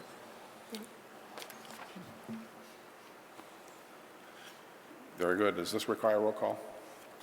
It does not, but I request a roll call. Okay. Oh, I'm sorry. Counsel Steves. Never mind. Just a quick question regarding why you chose to take 365 out of this account when there's over $1 million in it. Because we've looked at what we're budgeting in the other capital accounts, and that's how much we could afford to take. That makes sense. Very good. All those in favor? I request a roll call. I'm sorry. I request a roll call. Very good. Counselor Jovan? Yes. Counselor Lazo? Yes. Counselor Marquetti? Yes. Counselor Ryan? Yes. Counselor Steves? Yes. Counselor Adams? Yes. Counselor Daniel? Yes. And Counselor Dow? Motion passes. Item number 20, vote to approve the Water Department transfer request for $500,000 from Fund 0001 free cash to project number 64846, West Street Infrastructure Improvements, increasing available funds for the West Street Improvement Project to allow for the award of the contract and allow the town manager to sign all related documents. So moved. Mr. Manager. Again, Mr. Chairman, when we did come before this body showing some of the staff requests last year, we had included West Street as part of the ARPA requests. And now, in light of the ad hoc committee, when we met last week, in the middle of last week to go over the funding, we had a conversation. We did not feel it'd be appropriate with the ad hoc committee evaluating what to do with the remaining $3+ million. So we had a discussion of where else to go for the funding. We had an unusually high amount of free cash coming out of the end of this year. We talked about the pros and cons of whether or not to look at stabilization, but we thought what we could do is utilize the free cash. Seemed to be the best avenue. In the event that we're fortunate to get any ARPA monies, we can return the free cash, which could be rolled over to next year's free cash or moved into stabilization if we don't need it. But we did not want to put the ad hoc committee or this body in a bind to press upon it to take the vast majority of the remaining ARPA funds. So that was the rationale behind the free cash for the time being. Yeah. Thank you. Councilor Adams. Thank you, Mr. Chair, through you. We will be addressing this on the next ARPA meeting because this is something that was forecasted before the ad hoc, as the town manager had addressed earlier, and so felt it was inappropriate at that time to just make a decision without the committee and the recommendation, but we will be addressing that on May 19th. Thank you.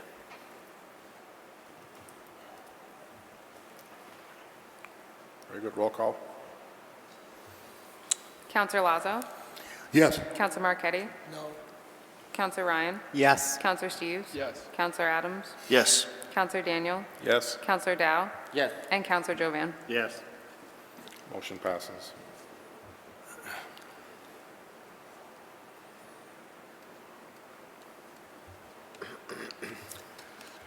Item number 21, vote to ratify the contract with Ludlow Construction for the West Street Infrastructure Improvements Project for $3,108,577 to be funded from water, sewer, CDBG, and Chapter 90, and allow the town manager to sign associated contract documents once completed. So moved. Councilor Marquetti. Thank you, Mr. Chairman. Through you, this was voted unanimous to come up to council. Thank you. Any discussion? Very good. All those in favor? Opposed? Unanimous of all present. Item number 22, vote to ratify the contract with BSC Group for engineering design services for River and Crane Street infrastructures improvements in the amount not to exceed $255,000 as submitted in the quote dated April 27, 2022. Funding to be provided from Water Capital and Chapter 90. So moved. Councilor Marquetti. Thank you, Mr. Chairman. This was voted unanimous to come up to council. Thank you. Any discussion? Councilor Lazo. Is this the wall that's falling over by the river? No. This is our CDBG project for the, that I think got approved in this year's funding package. So this is that CDBG project to bring water, do sewer main improvements, do drainage, fix the road from Crane to the bridge. Okay, thank you. Yes. Anyone else? Very good. All those in favor? Opposed? Unanimous of all present.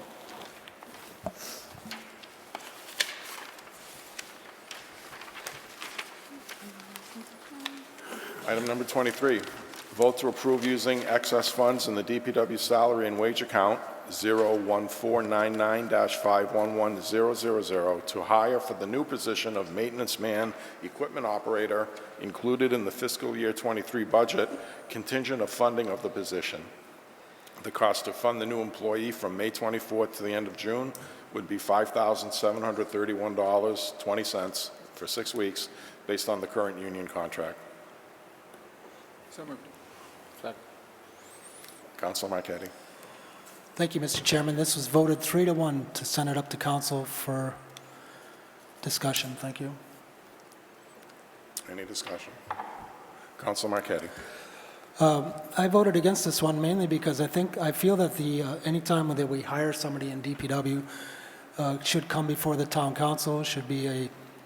There should be a resume, a name, and a vote on hiring this person. It's also pointed out, I think by Mr. Chenier at the meeting, that we don't even know if we're going to vote to fund this position yet because it's in the budget. So I thought that was a pretty good point, and so I voted against this. And that's the only reason. I realize you may need another person in there, but I do feel that it's something that the town council should be voting on. Thank you. Councilor Jovan. Through you to the chair of the DPW, could you just clarify your position or your recommendation to council, because you said it voted 3-1 to move to council for discussion. Was it moved for approval or for just discussion?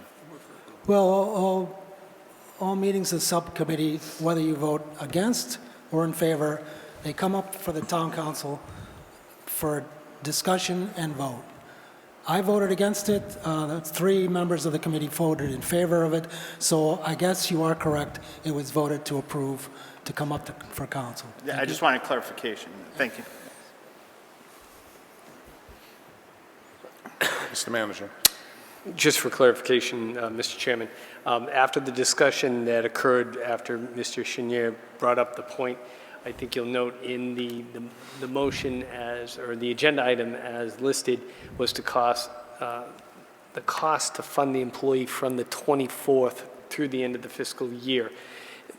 This body would be voting on the budget on May 23rd. So that would be essentially the contingency. If the position is not funded on the 23rd, it would be our understanding that we would not be filling this for the balance of the year, and that was the discussion that was had that evening. So we were filling 2 other positions, and it's my discussions with Ms. Blakely, there was a candidate who would be a good fit for this position. We had talked about adding this position based on the conversation that has happened here at the dais. We talked about the oversight person as well as another maintenance person. So having a good candidate on hand, the thought was if the position is filled on the 23rd, that we would advance this candidate starting after that for the balance of this year so that we didn't lose that individual. So that was the rationale behind the May 24th through the end of the fiscal year for this funding. Very good. Councilor Adams. I have nothing. Thank you. Very good. Councilor Steves. Thank you, Mr. Chairman. Just to clarify a little bit about what Councilor Marquetti was bringing up, and we had a little bit of a discussion. It wasn't me and him, but me and a couple of other people after the meeting. That there was actually, it was me and Councilor Adams, actually, if I remember correctly, that we had a concern about the fact that the way the charter is written as 4-2-4 does specifically state that subject to confirmation by the council, the town manager, and that's the key phrase, subject to confirmation by the council, the town manager shall have the power to appoint on the basis of merit and fitness alone a very long list of people, including a director of public works, and if you go down several lines, a department of public works. That's the way the current charter reads. We haven't, as far as I know, there's been no proposal to change that particular language in the charter during our current cycle. That's right. And that is, it wouldn't make any difference because that's what the charter says. So I just thought I'd bring that up for us to consider. I mean, because if we're going to approve this, and I have no problem with setting this money aside, we do still have to, according to the charter, need to see whoever it is that we will be hiring. That's right. So I just thought I'd bring that up. Very good. Councilor Jovan.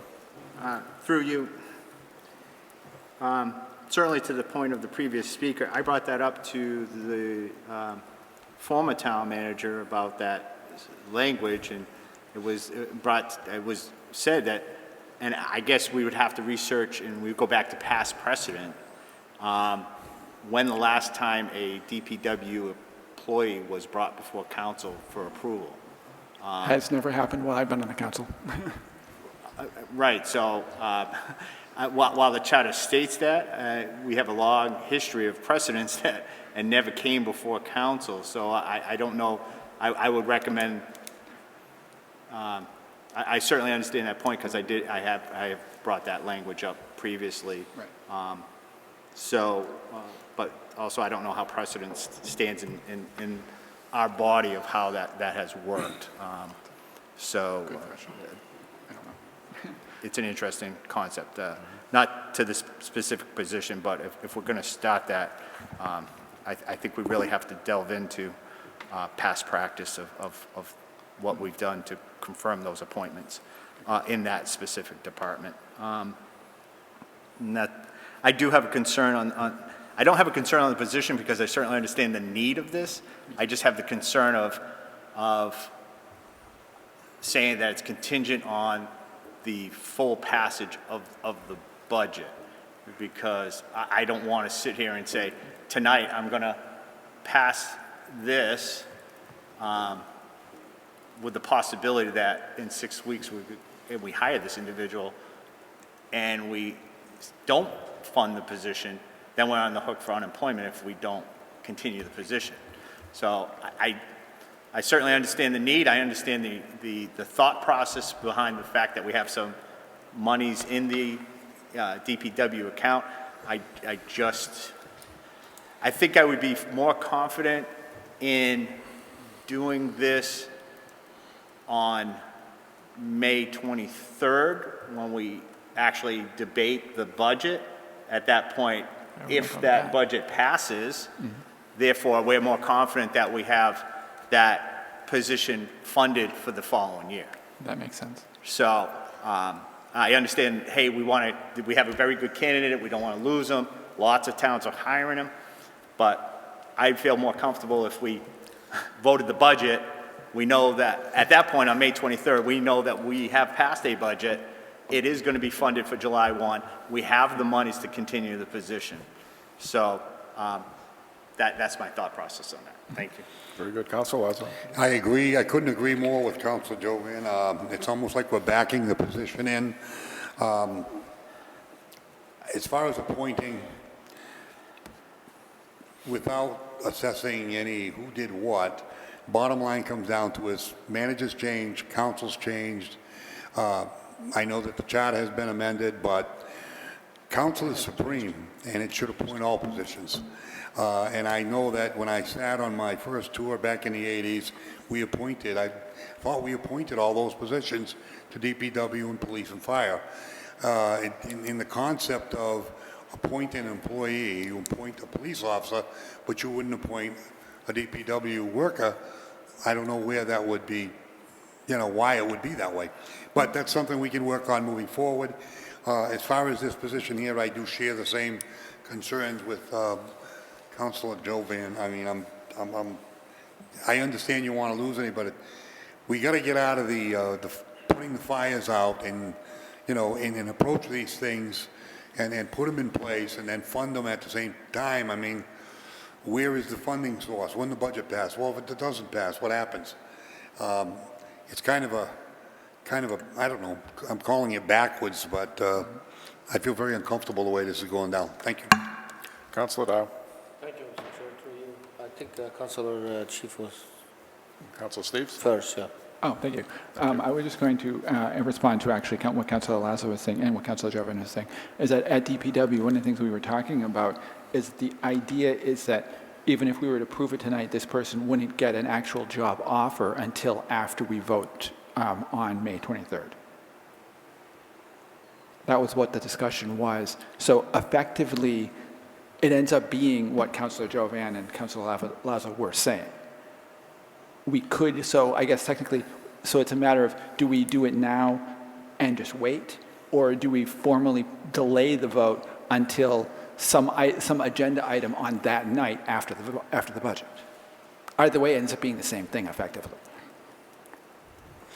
So it's kind of a matter of what we want to do here. Councilor Dow, then Thank you, Councilor Mr. Lazo. Chair, through you. Just quick comment. We went after Heather for a long time. I've been almost 2 years on councilor, hire someone, need help, need this, get somebody.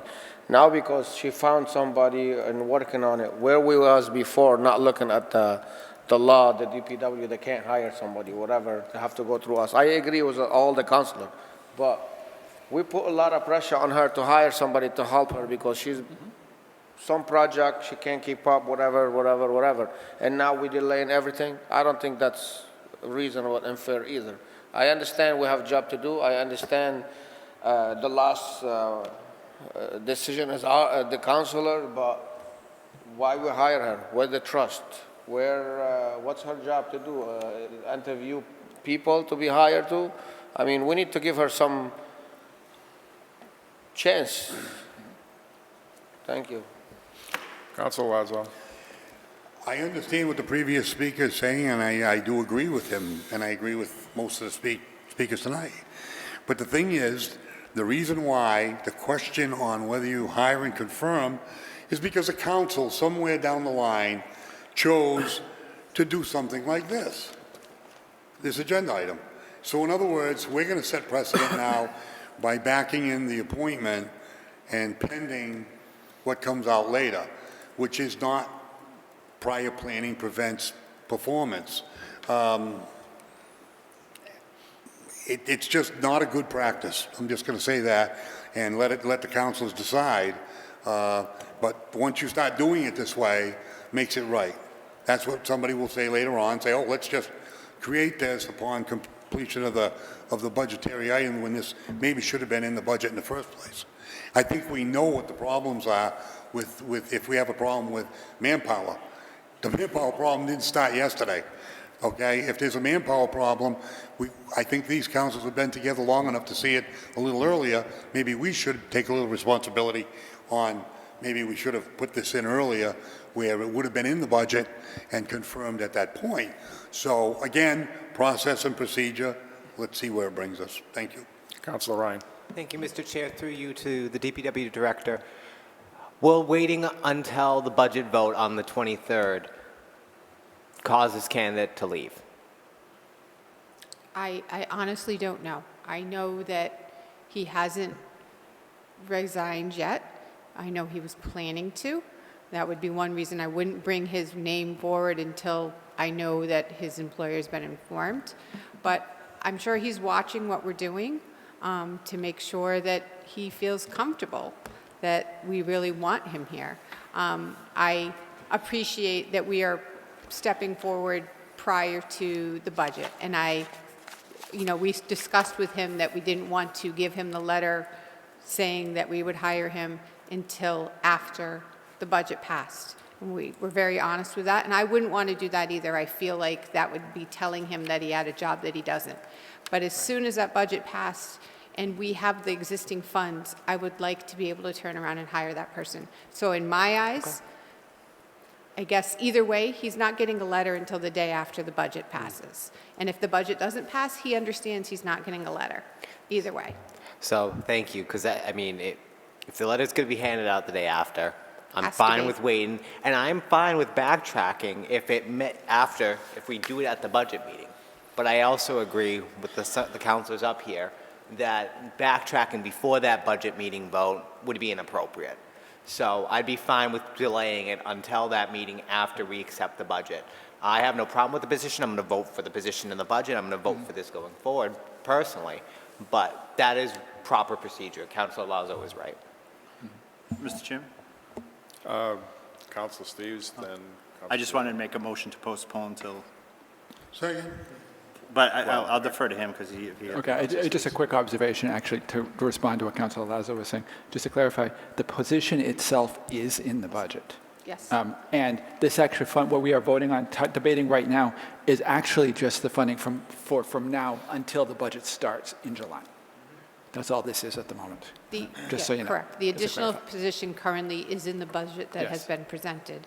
The funding we're looking at here is using existing salary funding that isn't going to be spent in this year's fiscal budget, so Right. to be able to hire the person actually early instead of after July 1. Just to clarify, this position does not currently exist in this Correct. year's budget. It's for next year's budget. Correct. Right, okay. Council Jovan. Yeah, thank you. I apologize, I didn't see that. So again, I just make a motion to postpone it till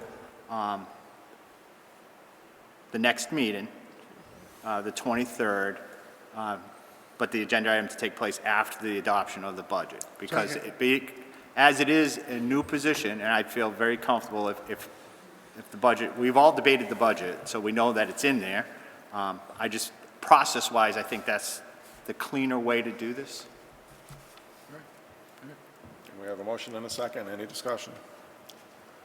Very good. All those in favor? Opposed? 7-1. 7-1? 7-1. Councilor Dow. Very good. Item number 24.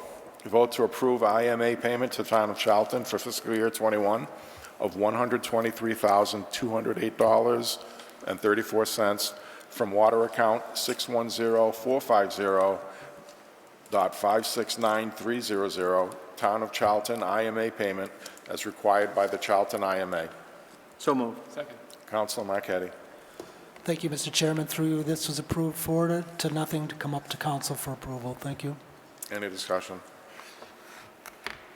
Councilor Marquetti.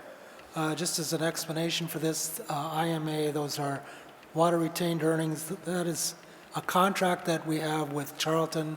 Any surplus money, they get a certain percentage of it, correct? Correct. Per the IMA, which is the intermunicipal agreement with Charlton for the water, there is a clause in the agreement that requires us to look at our retained earnings and then do a percentage based on how much actual revenue from each town comes up. So this year, the percentage, this is for FY '22, was 11.84%.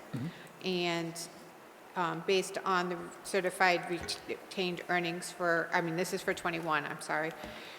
Don't even looking at my notes. It was 1.161093. So when we do that math out, the 11.6, then we also get, per the contract, we can withhold all the liens, any liens from Charlton. So the 14,000 that 265.07 that was lien from Charlton, we take right off the top, never gets paid to them. They get the difference, the 123, 208.34. Thank you. Councilor Steves. Heather, is there any particular timing in the contract as to when we have to calculate it? Or is it just at the end of the fiscal year? It's every fiscal year, but we have to wait until the retained earnings are done. So it doesn't usually start, we don't do the calculations until after the retained earnings. We had a little bit of a more difficult time because we switched to munis billings halfway through the year. So Sharon and I had to go back in KVS and manually pull out a lot of the information.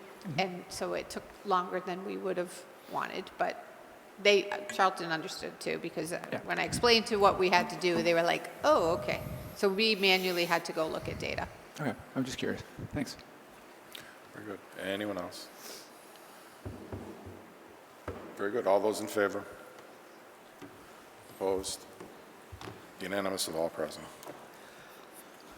Item number 25, vote to approve the transfer request from water retained earnings account to 610-450.569300, Town of Charlton IMA payment for $123,208.34 to pay the fiscal year 21 IMA fee and allow the town manager to sign all related documents.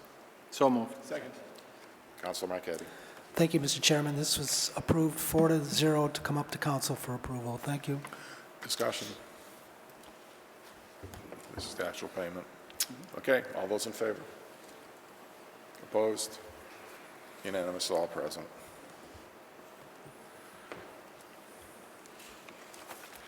Item number 26, vote to approve Change order number 2 for the South Street Transmission Main Improvements and Road Reconstruction Project with Ludlow Construction for a time extension only as a result of delays for pipe and water main materials due to manufacturer delay issues associated with COVID, and allow the town manager to sign all related documents. So moved. Councilor Marquetti. Thank you, Mr. Chairman. This was also approved 4-0 to come up to council for approval. Thank you. Very good. Any discussion? I just want to state this is only a change order and extension of time, and it's directly related with issues with getting the materials that they needed, so. Is this going to inconvenience residents up in that area for an extended period, or are So we still on we time? basically already are in that period, so they are almost done putting the water main in. They're actually starting to do the drainage that they couldn't do. The next steps in the project are the drainage and decommissioning of the existing water mains, so connecting the new water mains, decommissioning of the old. Then we have a 90-day settlement period. It will be paved in the fall. Very good. Anyone else? Hopefully. Councilor Steves. Oh, yeah, just a quick question. So are we removing the old water mains, or is this staying there? We are not removing them. They are being filled. Okay. Anyone else?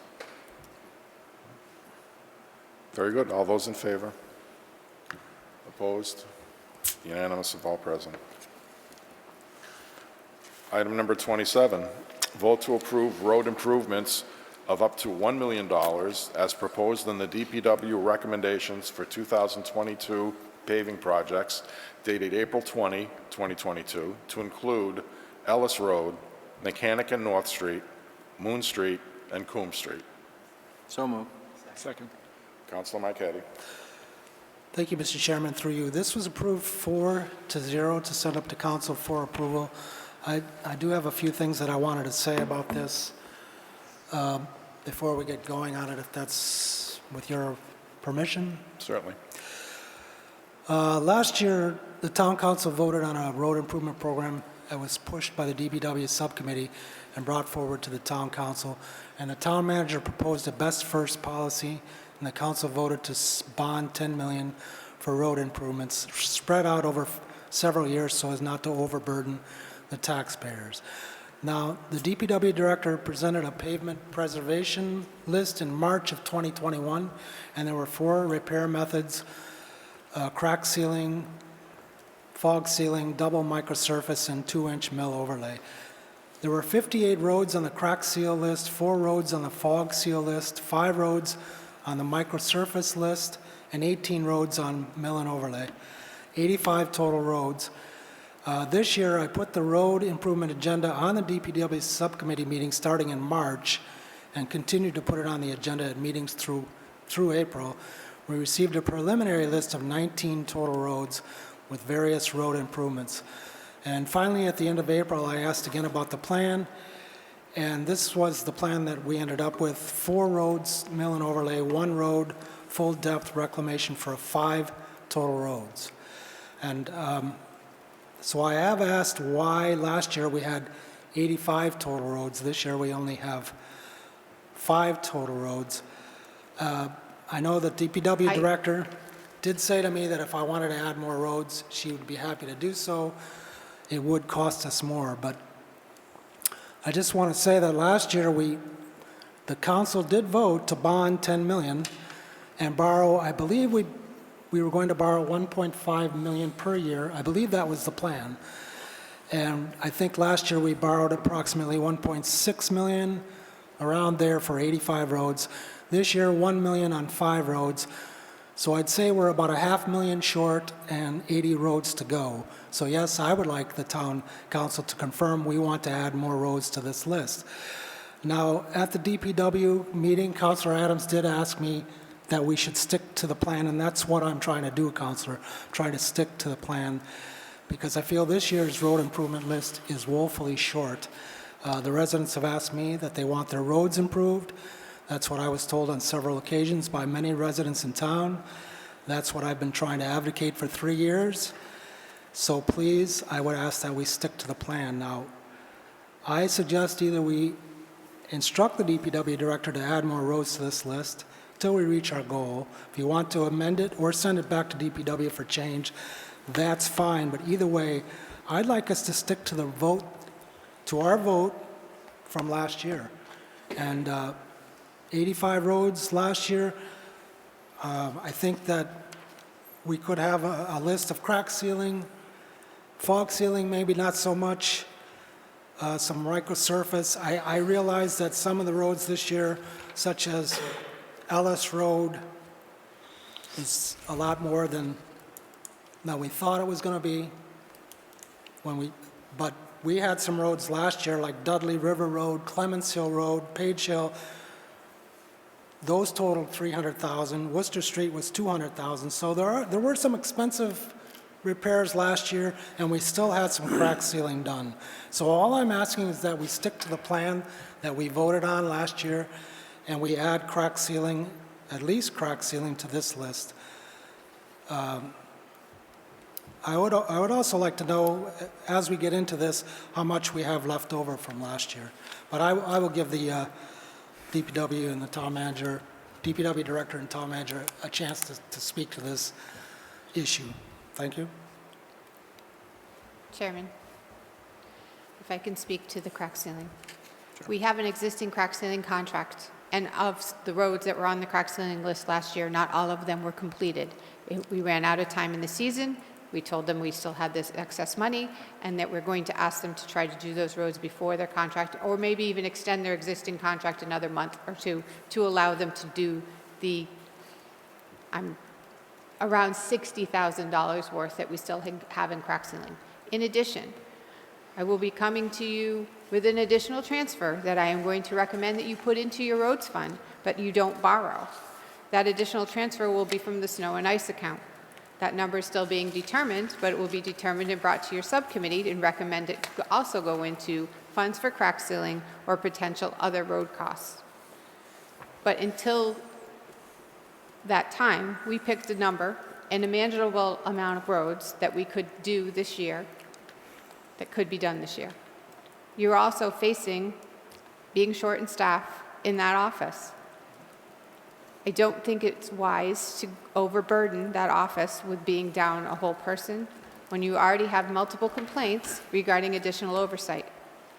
The quicker that you can fill those positions, obviously, the more you'll be able to get done. But overburdening that office when you're going to cut the technical staff in half this is a reasonable amount of roads. This is a lot of money to spend. Part of the reason why you're seeing such a sharp decrease in the number of roads is the sharp increase in the cost of pavement. It's not just because we're doing less roads. Costs have increased considerably. So you can't do as much as we did last year and expect that. The costs have just gone up. But you will be getting your list of crack sealing roads also. All right, thank you. I mean, that's all I was asking for, that we have more roads added to the list. I'm happy to, I did vote on this at the DPW subcommittee, and I didn't mean to cut anybody else off, but I did vote in favor of this. I would just ask that we stick to the plan that we voted on last year. Last year we did 1.6. This year we're only doing $1 million, and that's my only point. Thank you. Council Lazo. Council Marquetti, good job at DPW on subcommittee and working with your committee. Heather, I understand the petroleum costs. Nobody has to explain it better than you. We're entering uncharted waters as far as cost when it comes to petroleum products, especially with the diesel at the numbers they're at. So, you know, asphalt is a petroleum product. I'm impressed that we're moving forward with roads. I, too, this started a while ago, and we're full steam ahead, and I'm a guy that if there's any spare money, it should go into roads because of the time that we didn't do something with the roads. So I think we have to make it up. But tough times are ahead on petroleum, and I think we're going to have to deal with it. But as long as we keep moving forward, we'll eat the elephant one bite at a time. Thank you. Councilor Jovan. Thank you, through you.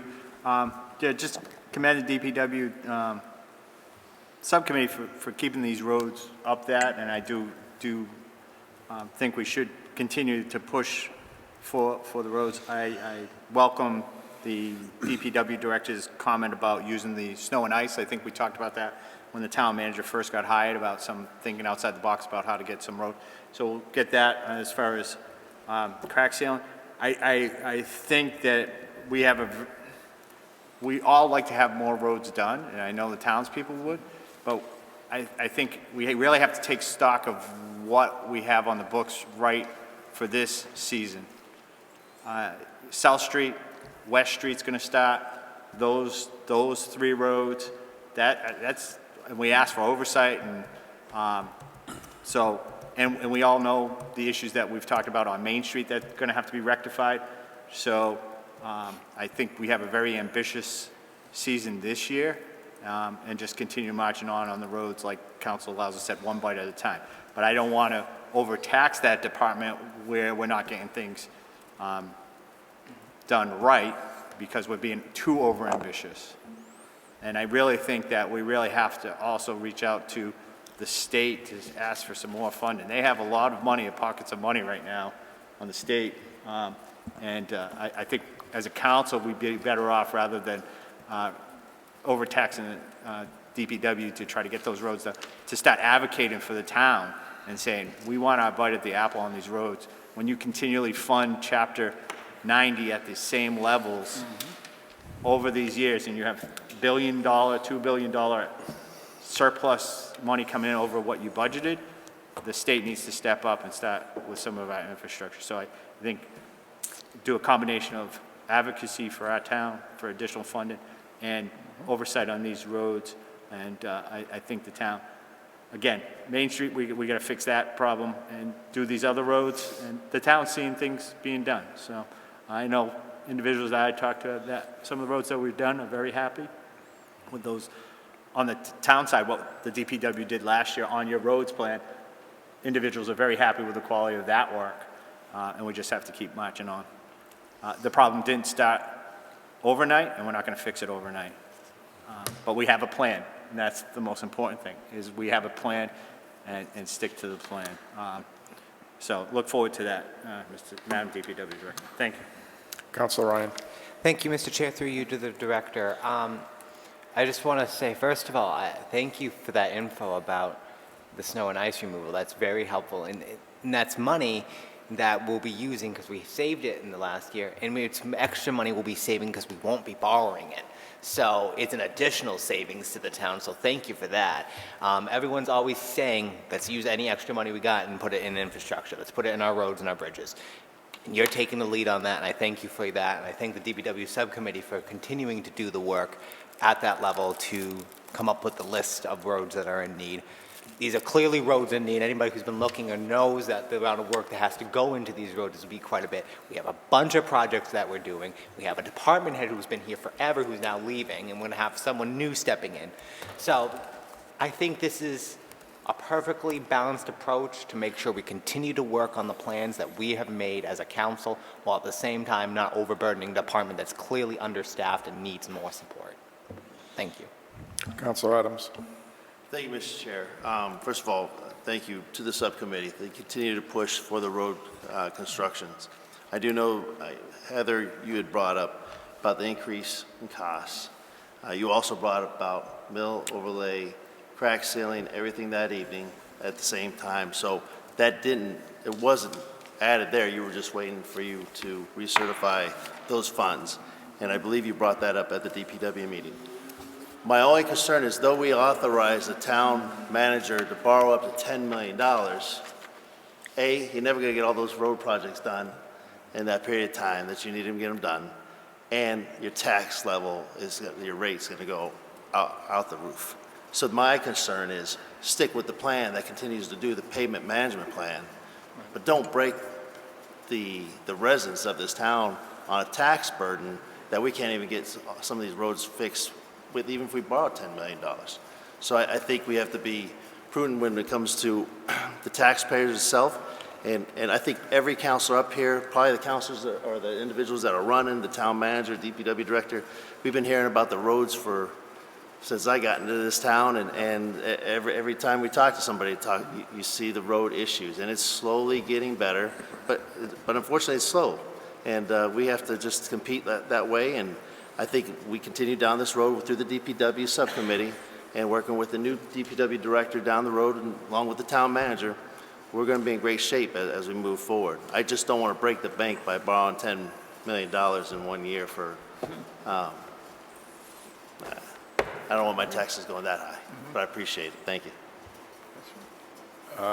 Councilor Marquetti. Thank you, Mr. Chairman, through you. As I said, we voted to bond 10 million, but we're not bonding it all at once. I think it was 1.5 million per year to get the roads on the road improvement plan.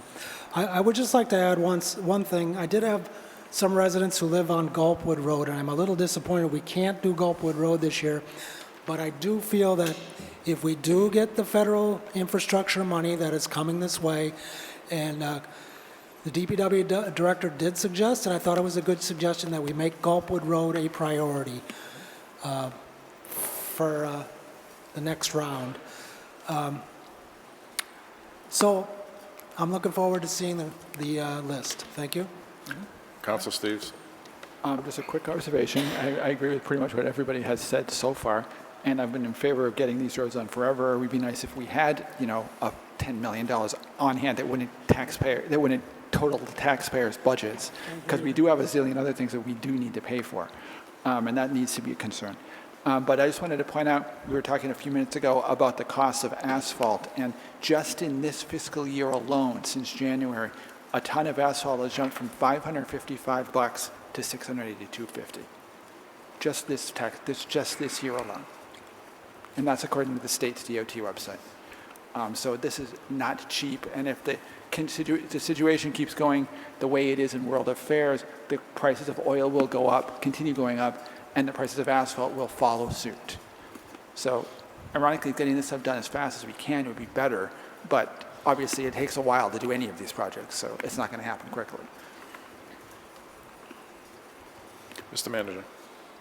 Thank you. The one caution that I just want to mention, I mentioned briefly at subcommittee, right now we're doing a lot of negotiations on our CBAs and other contracts, but I owe this body an update on marijuana revenue, because when we started the pavement management back in the fall of 2020, at that time I approached the 4 independent entities that each held one of our host community agreements and asked them for their projections on what they thought the revenue that we would be getting under our local option tax, the 3% that we can collect on their gross sales.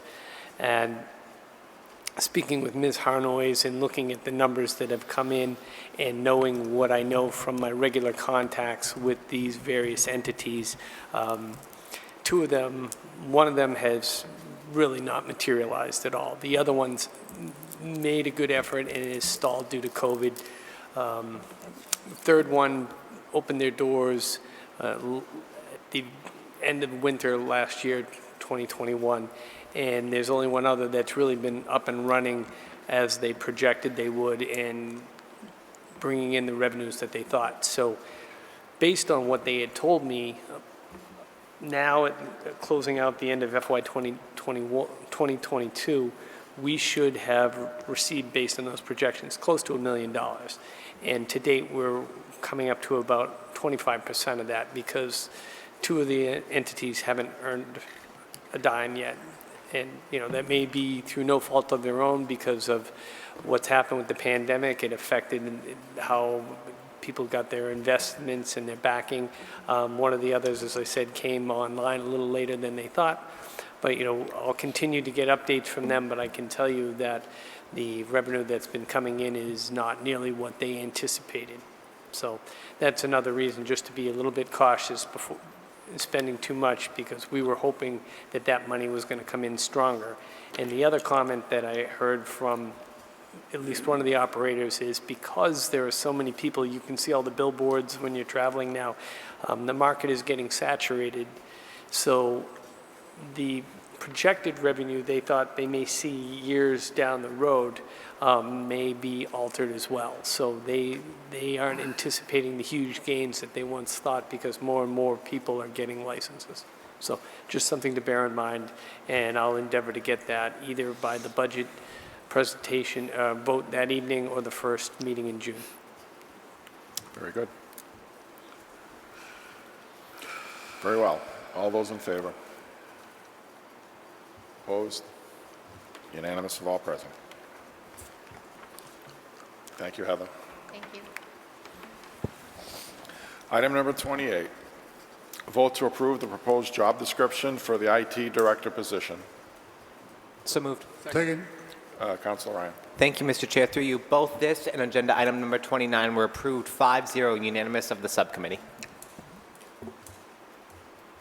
Mr. Manager. Again, Mr. Chairman, members of the body, as you know, we talked about this at subcommittee and in previous meetings. Mr. Conoyer, who left in around the end of the last calendar year, had done multiple duties while he was here. In addition to assessing, he oversaw the water and sewer billing, and he acted as our boots on the ground for IT. We've experienced a couple of issues in the last year. We've been working on our IT security and threats. The town hall itself is covered by a managed service provider, which maintains a lot of our software and services, but we do need an individual in-house monitoring these items. Speaking with several of the department heads, it was unbeknownst to me until Mr. Conoyer left that some of them operate their own separate IT networks on their own premise, which can be problematic. It would be easier if we had one person overseeing all of this, including the various software we use and the security. So the thought process here, we wouldn't be able to get somebody in-house to just spend a few hours a week. I don't think we have the expertise. And looking around, talking to some of the other communities, I did go through the town administrator manager to speak to some of the IT people there. We would be hard-pressed to find somebody with the right skill set for just a part-time position. So working with Ms. Rabena, our HR director, assistant town manager, we put together this job description, and we did some salary surveys to determine whether that would be a reasonable salary level to attract an individual who would work here full-time, would oversee all of the day-to-day needs for our employees here, as well as some of the satellite offices, police, fire, DPW. The library has its own system. They work through the Massachusetts library system, so that wouldn't be an issue. And the schools have an in-house person that handles their own technology. So this would be our response to what we have now and what our needs are for IT going forward. Very good. Any discussion? Very well. All those in favor? Opposed? Unanimous of all present. Item number 29, vote to approve the addition of grade A10 to salary schedule 1 for IT director position. So moved. Second. Mr. Manager. Again, following up on the position, in order to fill the position, once the budget is approved, we need to amend the salary schedule to reflect the pay and steps associated with the IT director. Very good. Councilor Marquetti. Thank you, Mr. Chairman. Through you, I was just wondering, in this schedule here, you have the information technology director and you have the A10 added to this. And on page 2, you have some more highlighted schedules. I just was wondering why these are in here as well. You have one for the administrative assistant health inspector and one for the DPW assistant engineer. So I was just curious why those positions are also included in this packet. It may just be that the document, the whole document was given and not just the front page. All right, thank you. I can verify that was the document used at the General Government Subcommittee. So they just, when we didn't move up the other positions, they just submitted the whole document and there was no change. All right. Okay, I'm not sure, DPW Assistant Engineer is that position, isn't that position that we voted to postpone on, I believe, right? So, but it's highlighted here, and I was It's not the wondering why- position we're voting on, though. Counselor. No, I think it was all included by way of illustration, but we're just asking that one change, the A10 for the Information Technology Director as proposed be voted on, not all the other items. All right, thank you very much. Council Jovan. Yeah, just through you, just so we're clear, the only change on this schedule this evening will be the IT director. And I would expect that when this gets a clean copy, that those are removed to us. If you could do that. Thank you. And then if it comes back up, then we can take it back up at another time. Thank you. You're welcome. Any further discussion? Very well, all those in favor? Opposed? Unanimous of all present. Okay, sewer discussion. Mr. Manager. Thank you, Mr. Chairman. I think this inadvertently left off the letters IMA. This was really just to give a little bit of an update to the council. As many of you know, we've been involved in a 25-year intermunicipal agreement with the town of Sturbridge relative to us taking sewer from them from the Fisk Hill area. When I came in to the position on the pile with many of the contracts that I was to look at was the sewer IMA. It will be expiring in 2023, but very quickly, I believe January of 2023. Ms. Blakely and I did meet early on with the then town administrator in Sturbridge, Mr. Bridges. We had some discussions. As you know, they're looking to expand and put a development on Fisk Hill, and they were trying to decide the future of their sewer needs and whether or not they may explore handling it on their side. So we did have some discussions relative to that. Mr. Bridges then left. Mr. Reed has been involved as the interim. We've had some discussions with him about our rates and where we saw this going and what our infrastructure needs would be and whether, how it would impact them for purposes of renegotiating the IMA. And it's my understanding that Mr. Reed's tenure is coming to the end at the end of this month, and that there will be a new town administrator coming in.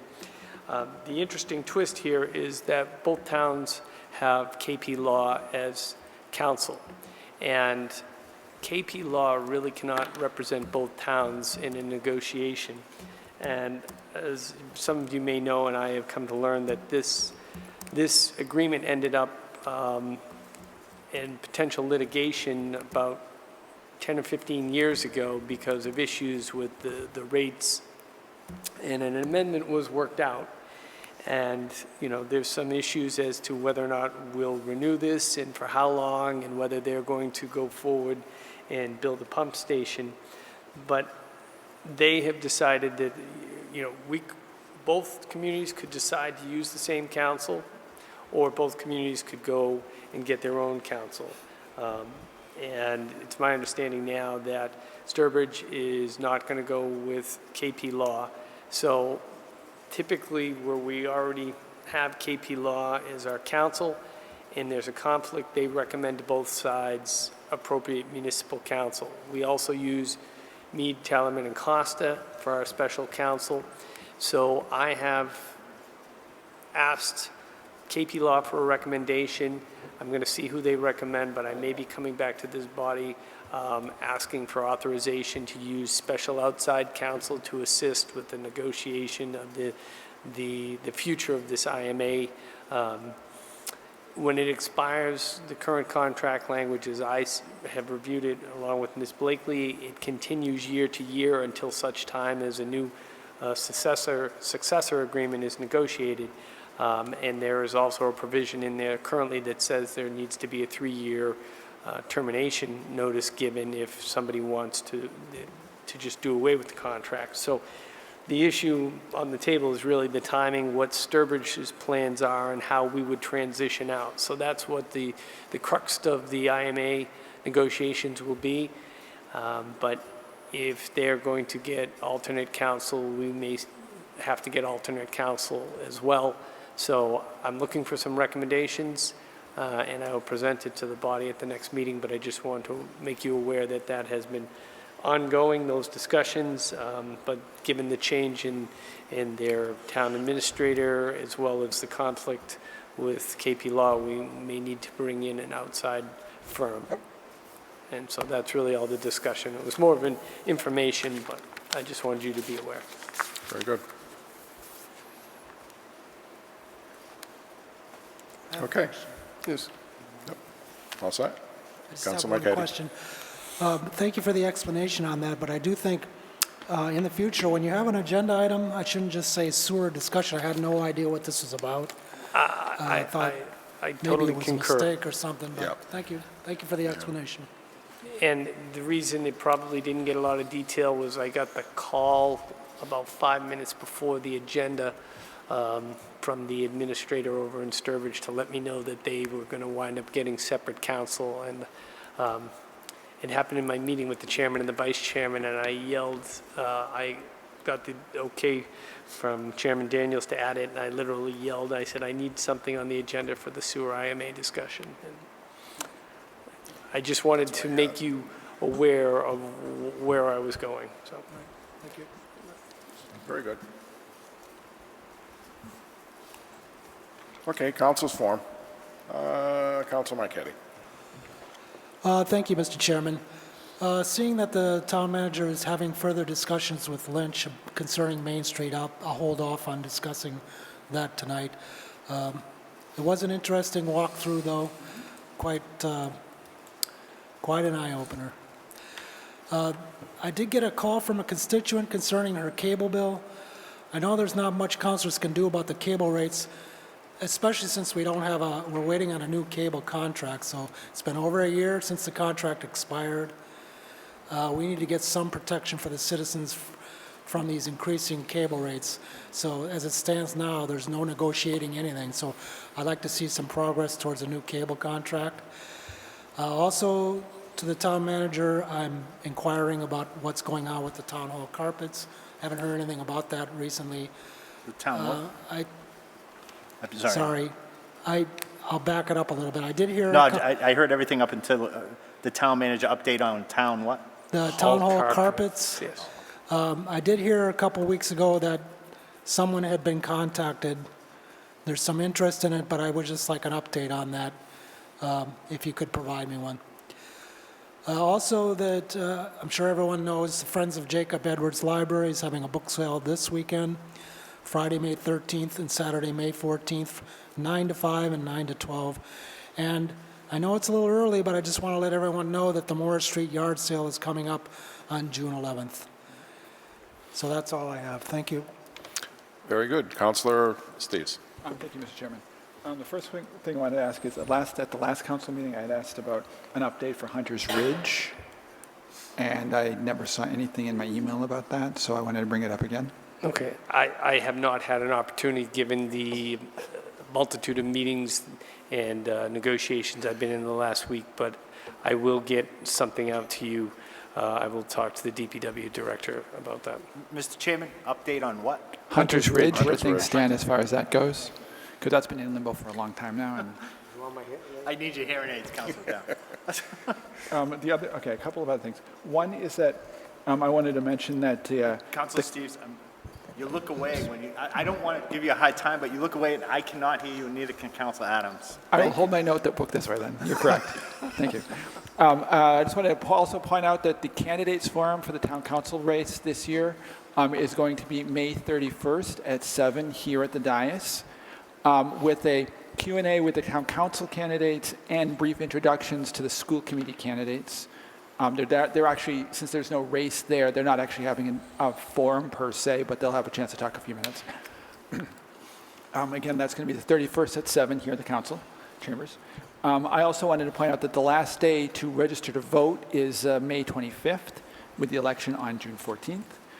and that we've been talking about the issue of road work and all kinds of other stuff, and I think one of the biggest things that we can do to help promote making it a lot easier to do that and a lot less costly is if we put pressure on our state reps and state senators to support H 1223 or S 665, which is the legislative state public banking bill, which among other things starts with putting aside $50 million a year for 4 years to capitalize the bank, to give us some funds that can actually be used for a variety of things, not just projects, but economic development and a few other things at the community level. So that can be really helpful.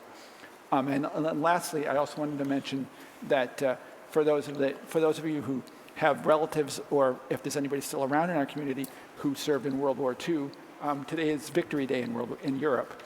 And so I just wanted to mention that, to remember that our ancestors who served in that war deserve to be remembered, because I know my grandparents were there, so we need to keep that in mind. And that's all I have. Thanks. Very good. Councilor Ryan. Thank you, Mr. Chair. Through you, I only have one announcement. Beautify Southbridge is this weekend. It's on Saturday. It's on the 14th. I'm giving up a couple hours to go around and pick up some trash around the community and make it look nicer.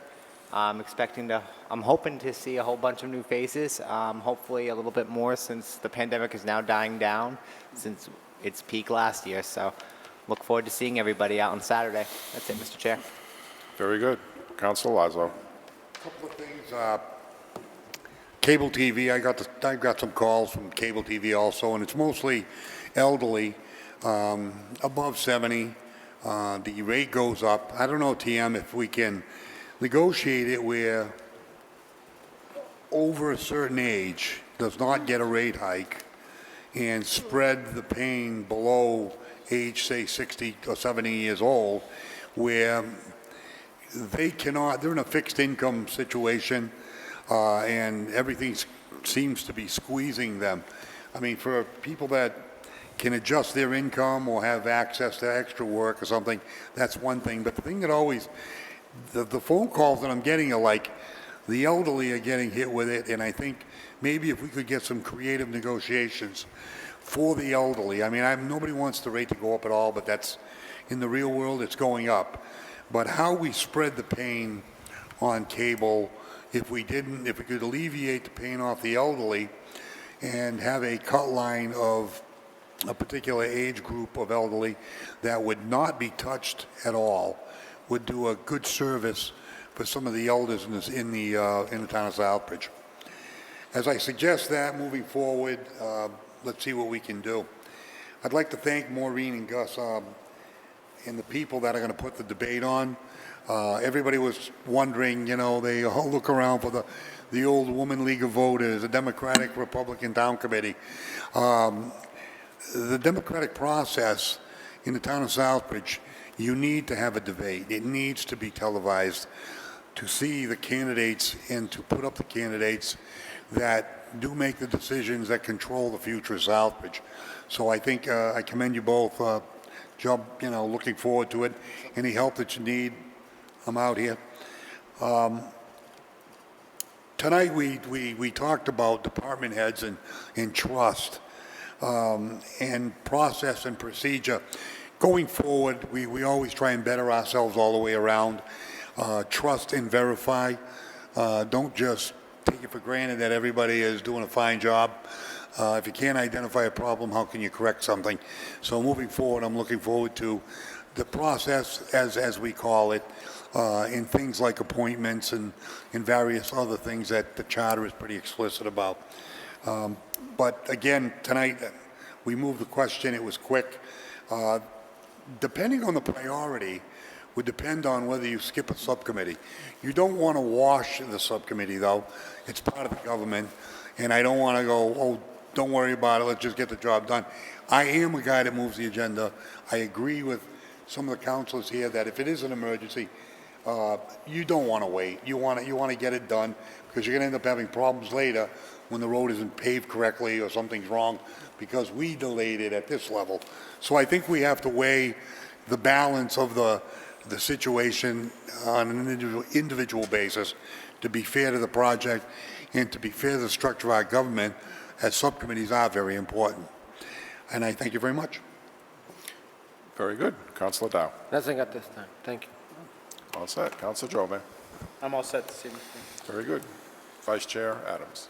Thank you, Mr. Chair, through you. Memorial Day Parade will start at 10 a.m. right in front of the Town Hall on May 30th. Send invites to all the councilors, the town manager, to walk in the parade with us. Great to see you guys there. So we're shortening it up a little bit this year. Actually, it's longer than the last couple of years, but shortening it up the parade. When I first became a member of the Veterans Council, it was 4 hours by the time we got done. We've knocked that down to about an hour and still providing the memorial services for those that have passed. So it'll start right here in front of the Town Hall, 10 a.m., and then we're going to come out to Main Street, make a right on Main Street, go down to the honor roll, read off all the names of the Southbridge residents, veterans who passed this year, and then from there we'll go down to the Gold Star Mothers, and all those 3 stops will have a speaker, a 3 volleys, 21-gun salute, and then we'll end over at the Gold Star Mothers. And we look forward to seeing some of the councilors walk with us, or all the councilors walk with us.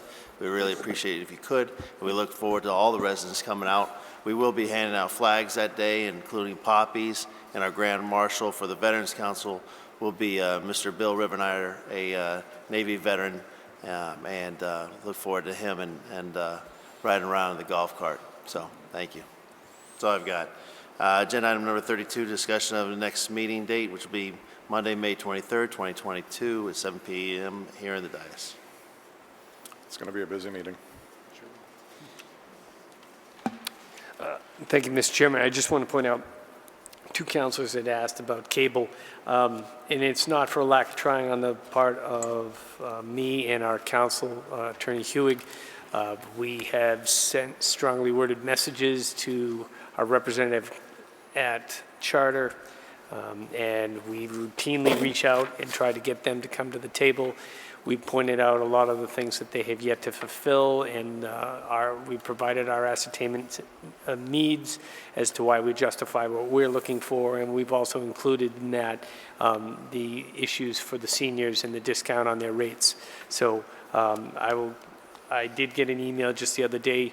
I know our council left voicemails and sent additional messages trying to get them back and looking for their availability to continue discussions. But as one of the councilors or both pointed out, we approached them about a year ago to get this rolling, and we have had really nothing in way of a response from them. So that's just the status at the moment. Councilor Steves, then Councilor Jovan. Thanks. I just had a quick question. It just occurred to me. Has anybody tried to reach out to other communities? Because I'm sure that they're seeing the same kinds of issues we're having, and maybe do a cooperative effort from multiple communities to reach out to some other company who is more responsive than Charter? It might be worth doing and give us an alternative to these people, since they obviously don't care too much.